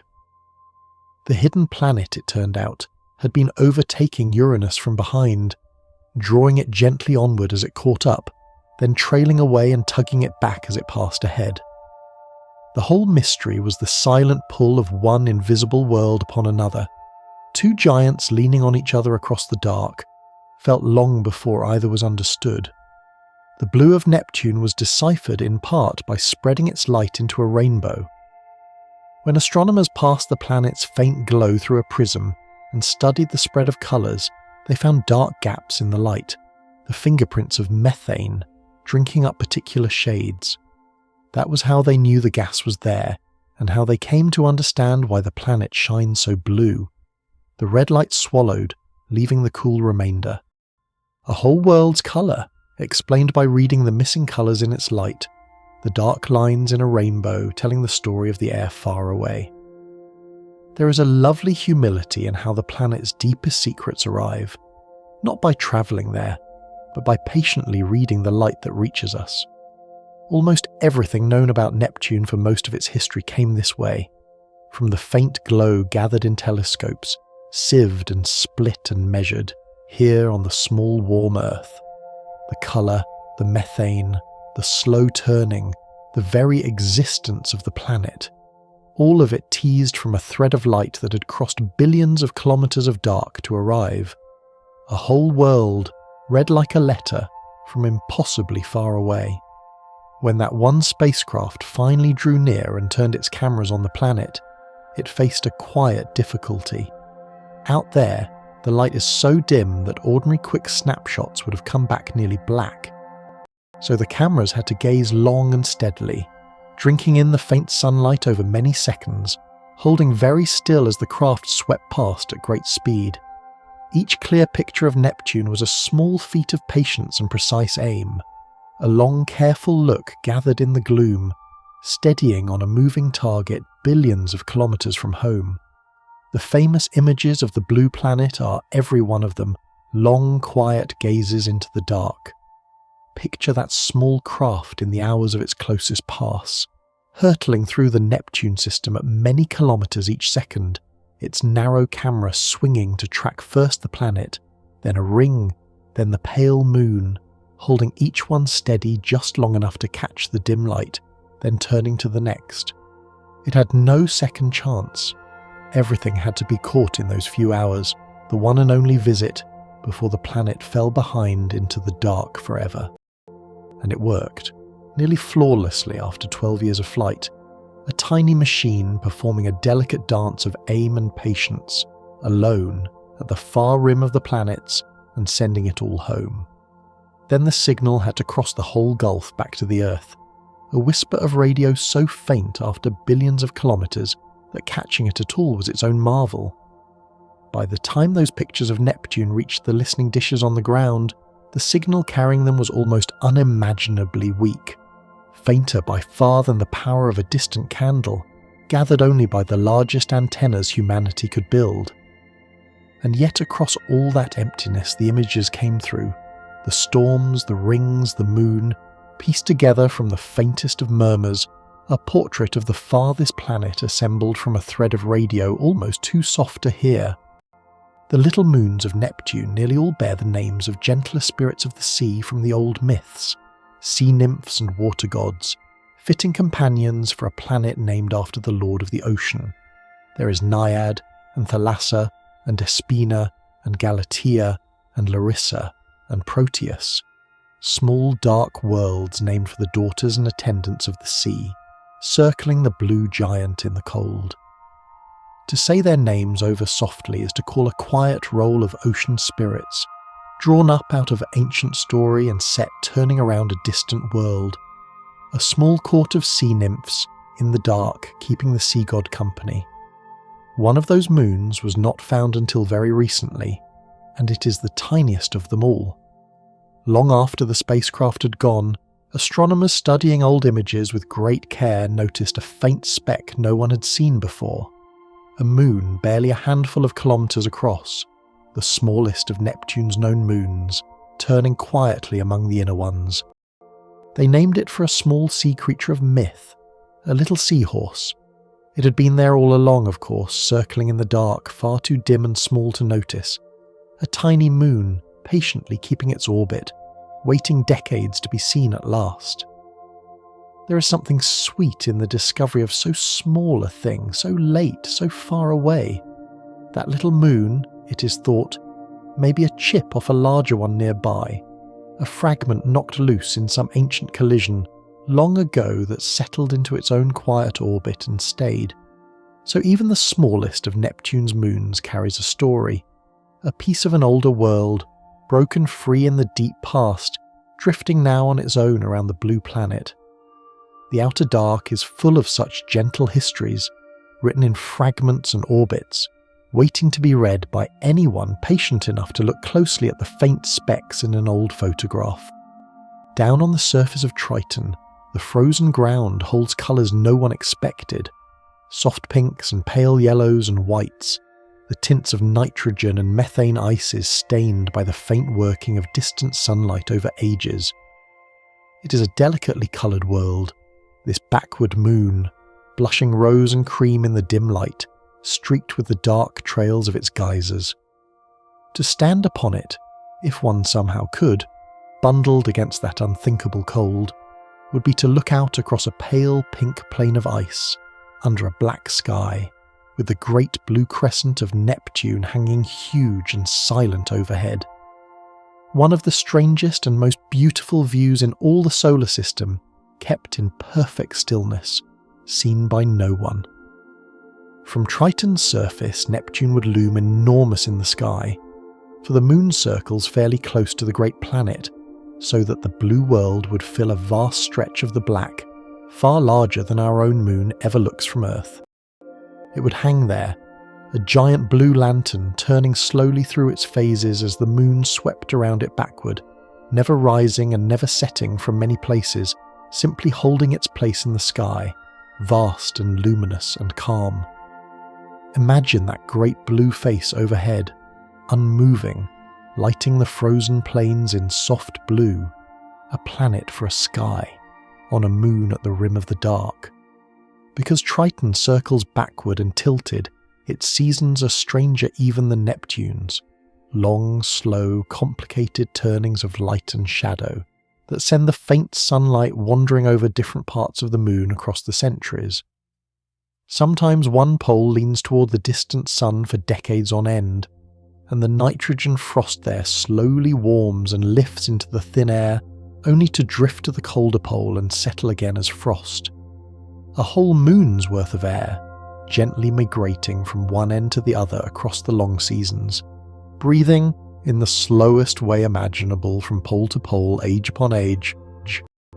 The faint rings of Neptune were first suspected, before that spacecraft ever arrived, by a clever and patient trick. Astronomers on Earth would watch as the planet passed in front of a distant star, and note whether the star's light flickered or dimmed just before and just after the planet itself crossed. A flicker that would betray unseen ring material blocking the light. Again and again the watchers caught such flickers on one side of the planet, but not always the other, and puzzled over rings that seemed to be there and not there. The mystery, of course, was the broken arcs, the bunched up clumps in the outer ring, present on one side, sparse on the other.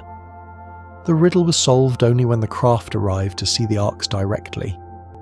The rings themselves were named in the end for the very people who had unveiled the planet and its neighbourhood: Galler, who first saw it; Leverrier and Adams, who reasoned it into being; Lassell, who found its great moon Triton only weeks after the planet itself was caught; and Arago, who had set the search in motion.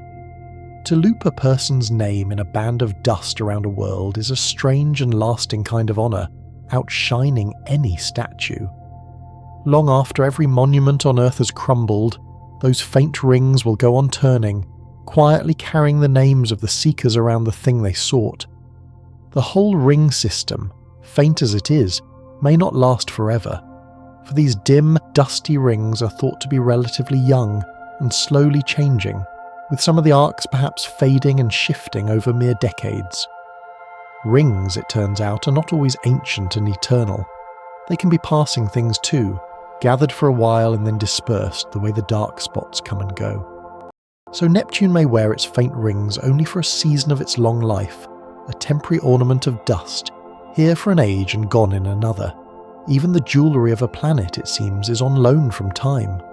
Far above all of this, the rings, the moons, the storms, Neptune's magnetism carves an enormous invisible cavity in the thin wind streaming out from the sun, a great teardrop-shaped bubble enclosing the whole planet and stretching far out behind it, away from the sun, into the dark.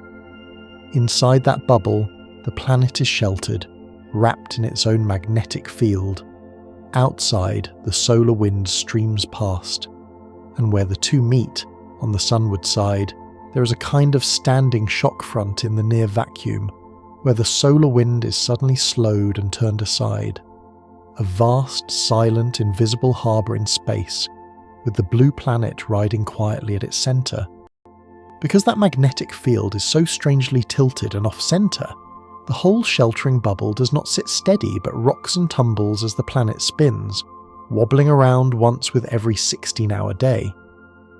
The shape of the protected space keeps shifting, swinging from one lopsided posture to another, never settling, a restless magnetic cocoon, turning and tilting around the blue world. It is one more of Neptune's gentle eccentricities. Not even its invisible shield in space holds still, but turns its strange slow somersaults in the dark, on and on, unwatched. It is worth dwelling, here in the quiet, on just how recently all of this came into human knowledge, and how much of it rests on a single afternoon.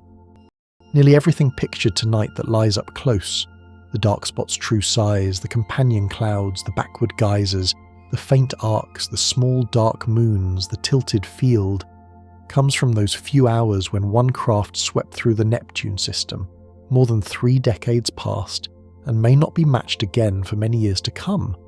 A single visit, long ago, still feeding the imagination of everyone who looks up and wonders about the blue planet. One afternoon out at the threshold of the deep turned into a lifetime of knowing, and the planet has gone on turning, all the while, entirely unbothered by being known or unknown. While that craft swept past and the pictures came home, while the spots faded and new ones formed, while the years passed here on the small warm Earth, Neptune simply kept to its slow circuit, 16-hour day after 16-hour day, opening and closing its great dark eyes, raining its diamonds, sweeping its moons around. It asked for nothing and changed for no one. There is a deep steadiness in that, a calm that nothing we do or fail to do can touch. The blue planet, turning faithfully in the dark exactly as it always has. Let that steadiness be a kind of pillow for the mind now. Out there, nothing is rushed, and nothing is anxious, and nothing is ever late. The planet keeps a clock so vast and so unhurried that all the haste of a single day on Earth simply dissolves against it, like a breath of frost on a window, gone almost before it forms. There is nowhere the blue world needs to be, and nothing it must accomplish before morning. And tonight, in the warm dark, neither is there for you. The same calm that holds the planet can hold you too, deep and steady and entirely without hurry. The blue planet does not even spin all in one piece. Like the other giant worlds, Neptune turns at different speeds at different latitudes, the equator wheeling around in one stretch of hours, the higher latitudes in another, so that the planet's clouds are forever sliding past one another, some racing ahead, some falling behind. There is no single firm day there, only a great fluid globe whose bands turn at their own separate rates, layer upon layer of moving air, each keeping its own time. The whole planet is a thing in motion within motion, never quite turning as one. That sliding of the bands is part of what shears the clouds into their long streaks and tiers at the edges of the storms. Where one swift band rubs against a slower one, the air is stretched and curled, spun into eddies and ribbons and the great wheeling vortices that become the dark spots. So the planet's restless weather is born in part from this simple fact, that different parts of the world turn at different speeds, grinding gently against each other, stirring the blue into endless slow patterns. A planet kneading its own air into storms, age after age. Out beyond Neptune, the sun's light grows too thin to warm much of anything, and the realm of the great planets gives way to a vast, dim, scattered belt of frozen worldlets, a wide ring of icy bodies and sleeping comets, drifting in the deep cold past the blue planet's orbit. Neptune stands as the great blue lighthouse at the inner edge of that frozen frontier, the last large world before the true outer wilderness begins. Its gravity even shepherds some of those distant icy bodies, herding them into patterns as it circles, a quiet guardian of the threshold between the warm worlds and the cold. Now and then one of those frozen wanderers from the deep falls inward toward the sun and warms enough to grow a tail, becoming a comet, briefly bright, before swinging back out into the dark. Triton, the backward moon, was very likely such a wanderer once, caught in passing, and far in the deep past others like it may have struck the moons and rings of Neptune, leaving their marks. The blue planet sits at the edge of a slow, sparse rain of icy bodies, drifting in from the cold over ages, most passing by, a rare few drawn in. It is a frontier world, quietly trading with the dark beyond it. The amount of heat Neptune gives off from within is more than twice the feeble warmth it gathers from the sun, a remarkable thing for a world so far from any fire. Of the two ice giants, only Neptune glows so warmly from inside. Its sister Uranus is nearly cold to the core by comparison. That inner warmth, more than doubling the planet's faint allowance of sunlight, is very likely what makes Neptune the stormy twin. The deep heat rising, stirring, driving the great winds that calmer Uranus does not have. A small inner fire, making all the difference between a stormy world and a still one. Seen through a telescope from a back garden on Earth tonight, Neptune is the very faintest of sights. A tiny blue-grey dot, barely a disk at all, trembling at the limit of what the eye can make out. There are no storms to be seen from here, no rings, no moon, only that minute point of soft blue, almost lost among the stars. And yet to find it at all, to know that the faint speck in the eyepiece is a whole giant world wrapped in storms and rings and a backward moon, is its own quiet thrill, the imagination filling in everything the eye cannot reach, billions of kilometres away. To find Neptune in the sky for yourself, you would need a chart and a telescope and a good deal of care, for it moves so slowly against the stars that from one night to the next it scarcely seems to shift at all. Only over weeks does it creep visibly along, a slow blue wanderer among the fixed stars, betraying that it is a planet and not a star by the patient drift of its place. It is the slowest moving of all the sun's planets across our sky, the most retiring, the hardest to catch, fitting, perhaps, for the farthest and most reticent of worlds. When Neptune was found, it quietly completed the family of the sun's major planets, the last of the great worlds to be discovered, the eighth and final milestone beyond which no more giants were ever found. For all the searching since, in all the years that followed, no ninth great planet has turned up to join the eight. Neptune marks the true outer boundary of the sun's main household. There is a sense of completion in that. The blue planet as the closing note of the planets, the final and farthest member of the sun's bright family, holding down the cold outer edge alone. The trident that marks Neptune on a star chart, the three-pronged spear of the sea god, is one of the oldest symbols still in everyday use among those who study the sky. Drawn small and simple beside the planet's name, it carries the weight of myths thousands of years old out into the modern study of a world no ancient ever knew existed. There is a pleasing thread in that, an ancient god's weapon, pressed into service to mark a planet found by modern mathematics, the very old and the very new joined in a single small sign, a spear of legend standing for a world of storms.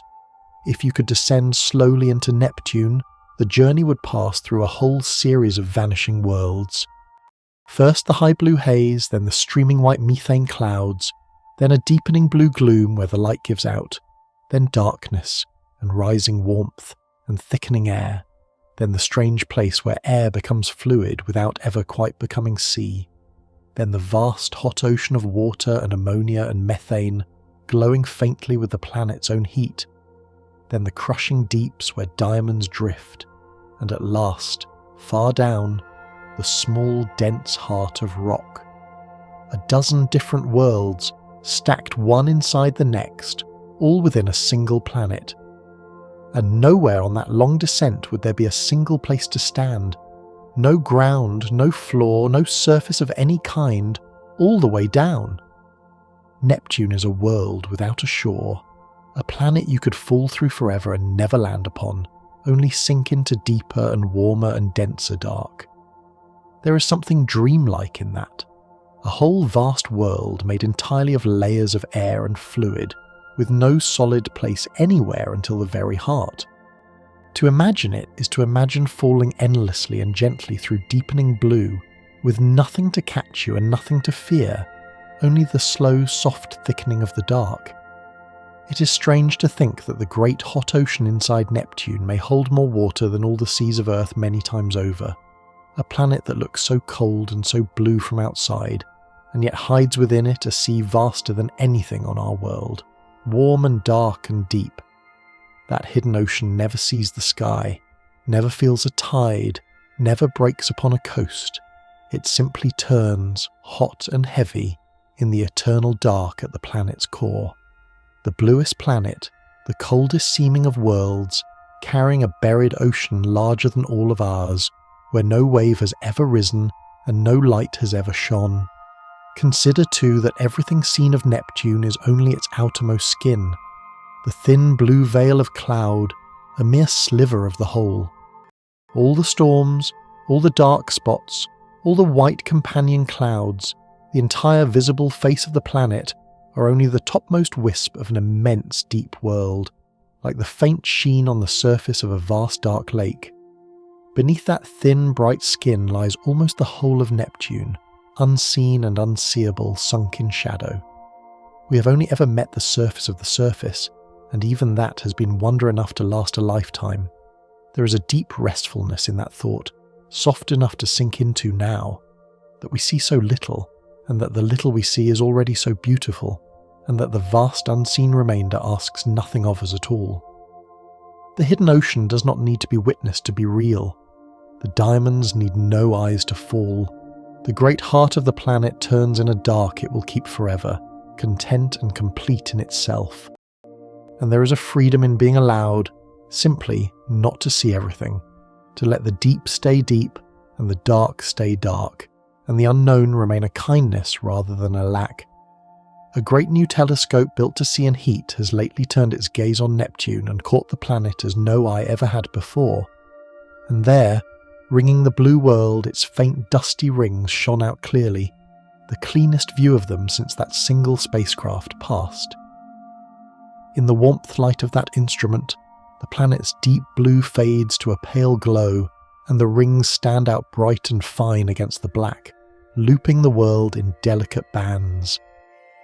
Even now, after all these years, our looking grows sharper, and the farthest planet gives up a little more of its faraway beauty to those willing to build new eyes. That same heat-seeing telescope picked out, alongside the rings, several of Neptune's small moons, and the great backward moon Triton shining oddly bright, for Triton's frozen surface, coated in nitrogen ice, reflects the faint sunlight like fresh snow, gleaming far brighter than the planet it circles. In such a portrait, the moon outshines its master, a brilliant frozen point beside the soft blue globe. The coldest things sometimes shine the most clearly, a sheet of distant ice, catching what little light there is and throwing it back across the dark. When the most recent of Neptune's great dark spots appeared, it too brought a companion along with it, a second, smaller dark mark that formed nearby, sometimes called the lesser dark spot, turning in the clouds beside the larger one for a time. The the two dark eyes wheel together across the blue, the Great One and its small companion, before fading in their own seasons. The planet seems fond of pairs, a great spot and a lesser, a dark eye and a bright cloud, a world and its moon, turning together for a while in the cold. Everything about the storms unfolds in a kind of grand slow motion, measured against the planet's swift 16-hour spin. A dark spot may take many days to roll once around its own centre, and many months to drift across the latitudes, and several years to gather, mature and fade. Against a day so short, the storms live almost ageless lives, turning over and over through thousands of the planet's quick days before they pass. To watch one would be to watch something vast and stately, move so slowly it seems hardly to move at all. A great dark eye turning by degrees across a sky that races beneath it. The faint light by which we see Neptune at all is sunlight that has made an enormous round trip. Out from the sun across more than 4 billion kilometres, down into the blue clouds, scattered back up, and then all the way home again to a telescope on Earth. A journey of some 8 hours and more in total. Every glimpse of the planet is light grown old in the travelling, a message many hours stale by the time it lands in the eye. To look at Neptune is always to look a little into the past, to see the blue world not quite as it is now, but as it was when that light set out hours ago across the dark. There is a strange intimacy in that, across so vast a gulf, that the very light now entering an eye on Earth once touched the cloud tops of Neptune, brushed the edge of a storm perhaps, or glanced off a high white cloud before beginning its long fall home. A thread of light connects the looker to the planet directly, an unbroken line across 4 billion kilometres of dark, joining the warm eye here to the cold blue world there. For as long as you hold the planet in your gaze, you are touched by light that has touched Neptune, linked to it gently by nothing more than a ray.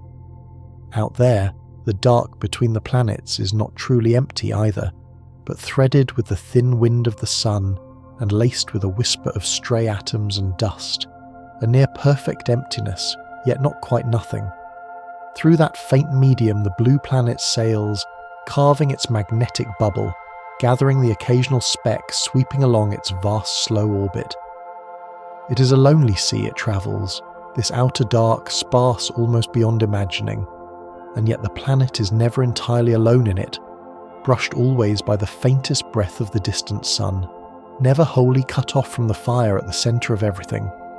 Picture the whole grand system at once, turning in that thin dark, the deep blue planet at the centre, wrapped in its storms and haze, the faint dusty rings looping close around it, the small dark sea nymph moons threading among the rings, great Triton sweeping backward far outside them all, trailing its nitrogen plumes, and the tilted magnetic bubble tumbling around the whole, all of it wheeling slowly through the cold, lit by a sun no larger than a star. A small kingdom of blue and ice and shadow, complete unto itself, turning at the threshold of the deep. Of all the worlds the sun keeps, Neptune may be the most purely beautiful in its colour, a single unbroken shade of deep ocean blue, with none of the bands and stripes and swirls that mottle the other giants. Where Jupiter is banded in cream and rust, and Saturn wears its pale gold, Neptune is simply, wholly blue, the way a deep clear sea is blue, smooth and luminous from pole to pole. It is the bluest thing in the whole sun's family, a great round sapphire turning in the dark, holding its one perfect colour through every season and every age. And there is a kind of peace in resting the tired eye, even in imagination, on a colour so deep and so even. The blue of still water, the blue of evening, the blue of the hour just before sleep. The planet asks nothing of the gaze that finds it.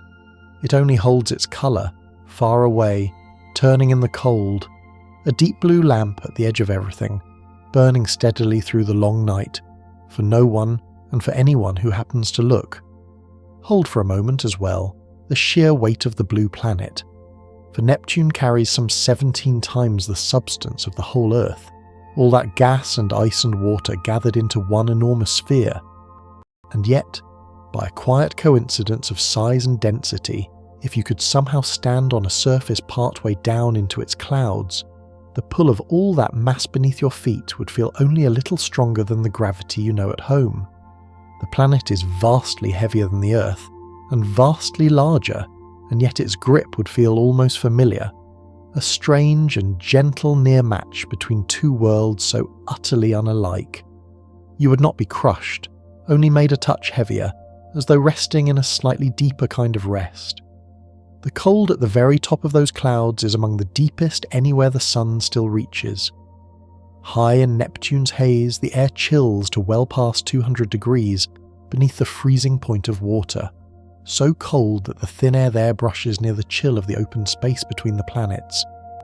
And strangely, in some of the planet's highest reaches, the temperature climbs again rather than falling, warmed by faint glows and unseen workings in the upper air, so that the coldest layer is not the outermost but one tucked between. The blue world keeps its cold in careful hidden layers, like a thing wrapped in many blankets, each a different depth of chill. Down at the planet's heart, the pressures pass anything the mind can truly picture.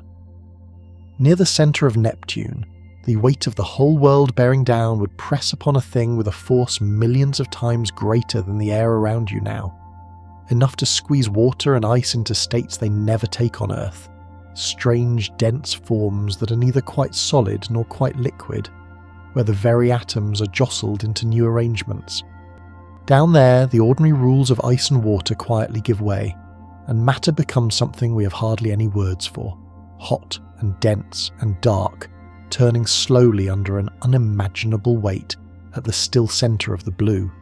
It is worth letting the mind sit for a breath with where Neptune stands in the whole great map of the Sun's family. It is the last of the major planets, the outermost milestone, the far gatepost, beyond which there are no more great worlds, only the scattered cold of smaller things. Past Neptune lies a vast dim belt of frozen worldlets and comets, drifting in the deep, the realm where distant Pluto wanders and countless icy bodies with it.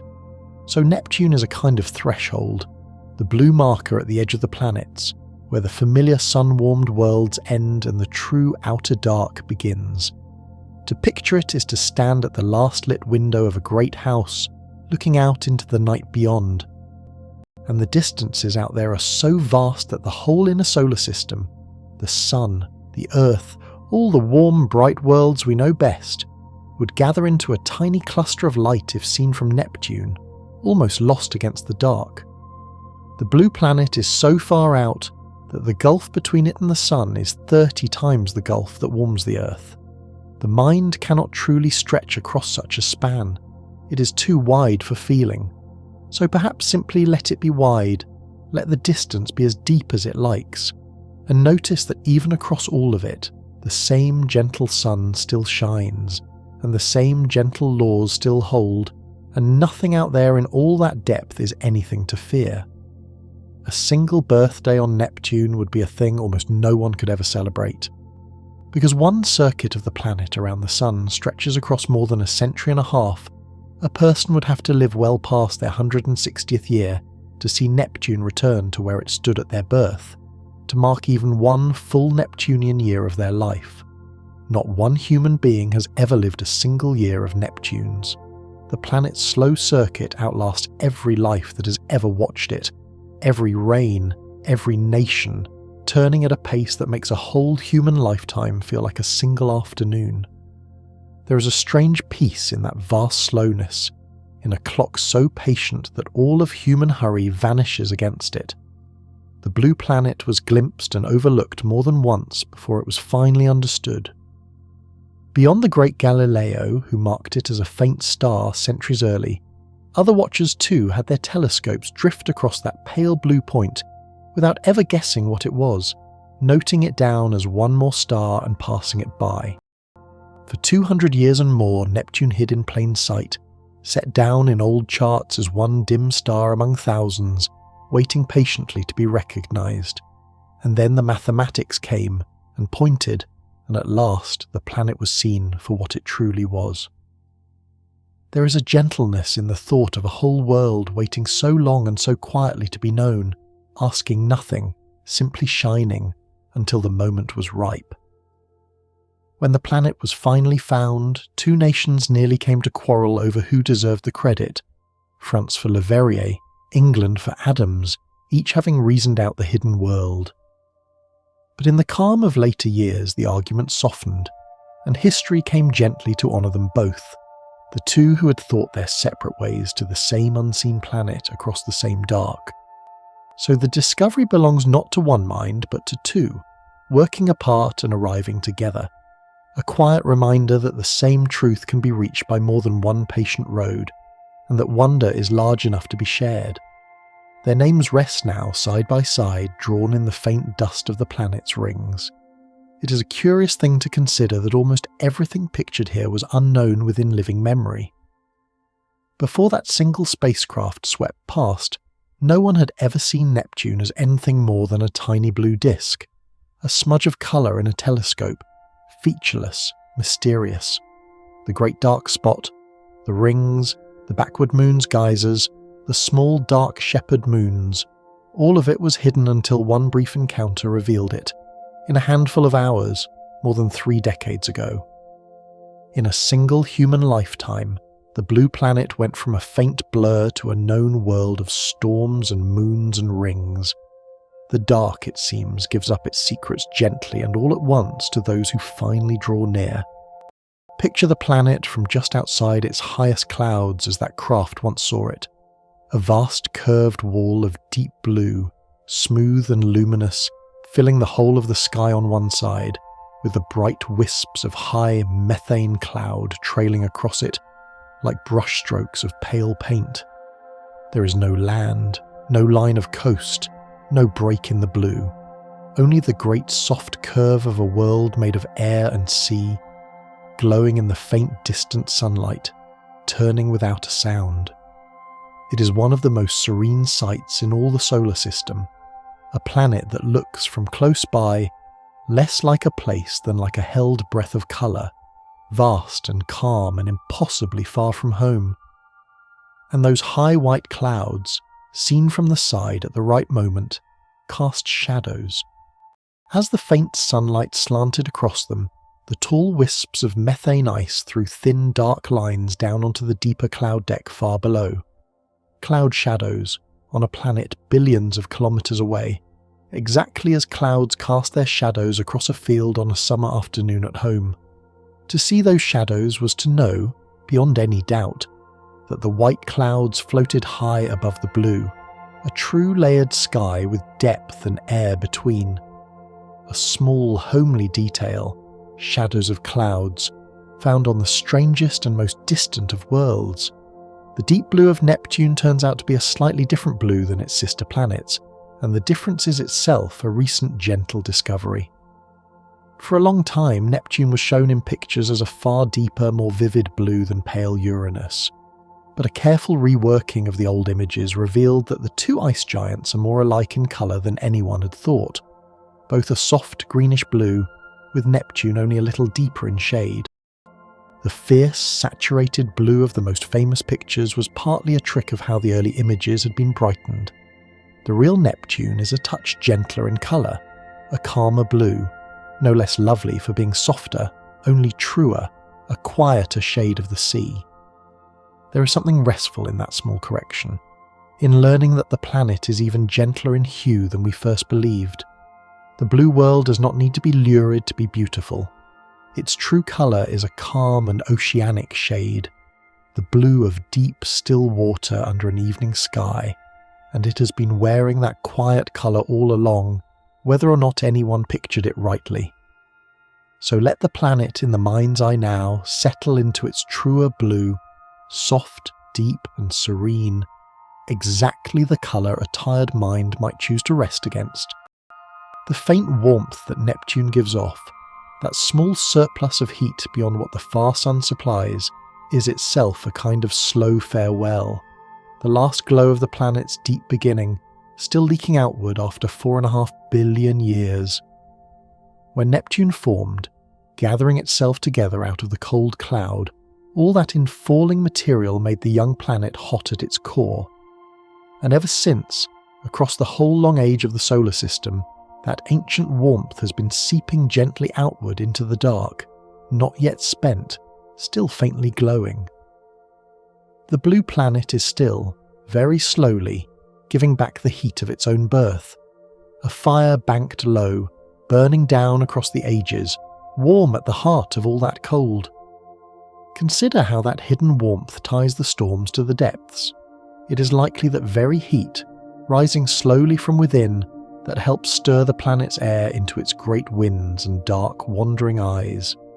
So the great dark spot turning at the surface was in some quiet way a child of the planet's deep inner glow, the warmth of Neptune's ancient core, rising through thousands of kilometers of fluid and cloud, finally breaking the surface as weather. The deepest, oldest heat of the planet, and the most visible feature of its sky, joined by a long, slow thread of rising warmth. The inside and the outside of the world gently connected. It is humbling and somehow soothing to remember how much about Neptune remains simply unknown. No one is certain exactly why the dark spots form, or precisely what lies at the planet's heart, or whether Triton truly hides a buried sea, or how the strange tilted magnetism is made. The blue world holds far more questions than answers, even now. And rather than troubling, there is a deep comfort in that. In a universe still so full of gentle mysteries, still so far from fully mapped, with so much wonder left unspent, the not knowing is not lack. It is room. Room for awe. Room for the mind to wander. Room for the dark to stay beautiful. Astronomers dream sometimes of sending another craft to Neptune one day, one that would not merely rush past but stay and circle the planet for years and watch its storms come and go season by season and study the backward moon up close. Such a journey would take well over a decade simply to arrive, a small craft falling outward through the dark for years on end before reaching the blue world at last. The mission is only a hope for now, a quiet ambition. But somewhere, the plans are gently being drawn, the dream of returning to the farthest planet, and finally staying a while and coming to know it truly.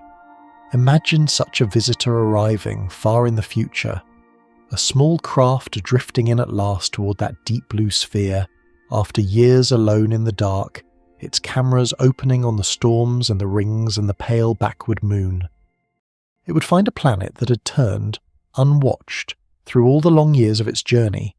New dark spots opened and closed, the clouds waxed and waned with the distant sun, the blue shifting through its slow seasons. A whole patient world, going about its weather in the dark, ready to be met again. The thought of that future meeting is a soft and hopeful one to carry towards sleep. For now, though, the blue planet turns alone, unwatched, exactly as it has for ages, and there is a deep peace in that solitude. No eye is on it tonight, no instrument tracks its clouds this very hour.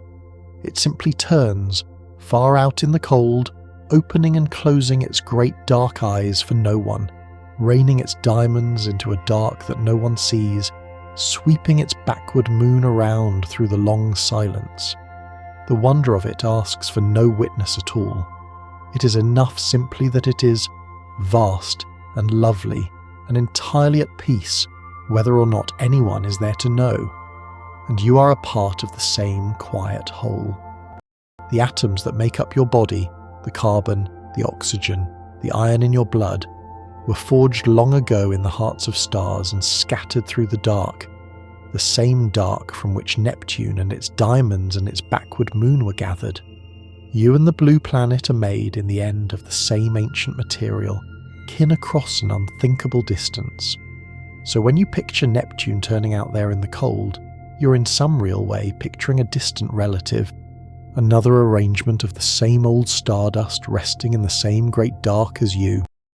So let the mind rest now on the whole of it at once, gently, without effort. The deep blue planet, turning its 16-hour days at the cold edge of the dark.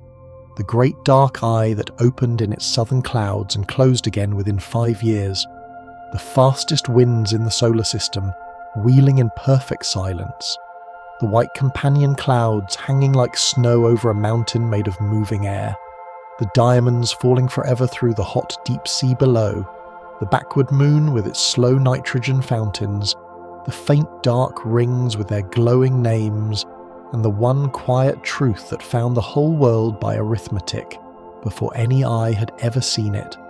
All of it out there now, this very night, turning in the dark, while you lie warm and safe and still, and here is the last and softest wonder, the one to carry down into sleep.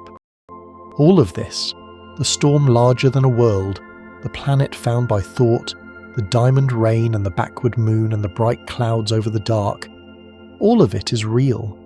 It is not a story made up to soothe you. It is genuinely out there, right now, far past the edge of everything you can see, exactly as true as the bed beneath you and the breath moving in and out of your body.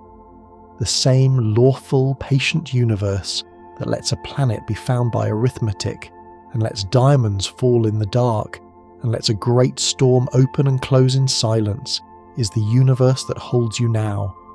And it is a place, it turns out, of astonishing, orderly, gentle wonder, all the way out to its farthest cold blue edge. You belong to that universe. You're made of the same old stardust as the planet and its storms, and it is safe, and it is beautiful, and it asks nothing of you tonight but rest. The journey around the blue planet is complete now. The great dark eye has been seen and understood. The storms have turned and faded, the moons and rings have drifted by, and the mind has wandered all the way out to the edge of the sun's long kingdom and back again. There is nothing left to look at, nothing left to learn, nothing left to do. And if you are still here, drifting in the soft dark, another quiet journey is already waiting for you on the screen, ready whenever you might want it, or never at all. There is no need to reach for anything, no need to choose. It will keep. Everything will keep. Tonight there is only this warmth, and this stillness, and the slow blue planet turning far away. You do not need to remember a single thing. Not the winds, not the diamonds, not the names drawn in the dust of the rings. Let all of it go, the way the planet lets its great storms go, easily, completely, without any sorrow. Whatever stayed has already settled where it belongs, somewhere far down and quiet inside you. Whatever drifted has already drifted away. There is nothing more to hold. Let your breath grow slow and even now, soft as the high clouds far above the dark. Let the warmth gather in your hands and your arms and the long, heavy length of your body. Let whatever holds you take all your weight, every bit of it, so there is nothing left for you to carry at all. The blue planet is turning. The dark eye has closed. The diamonds are falling, slow and silent, into the deep. And far out there, in the cold and lovely dark, everything is exactly as it should be. There is nowhere you need to be. There is nothing you need to do. There is only the soft dark and your slow breath and rest. Let your thoughts settle, one by one, like ice clouds drifting down through the blue. Let the last of the day loosen and dissolve and go. Rest now. And now, 101 wonders are resting with you. Sleep now. Good night.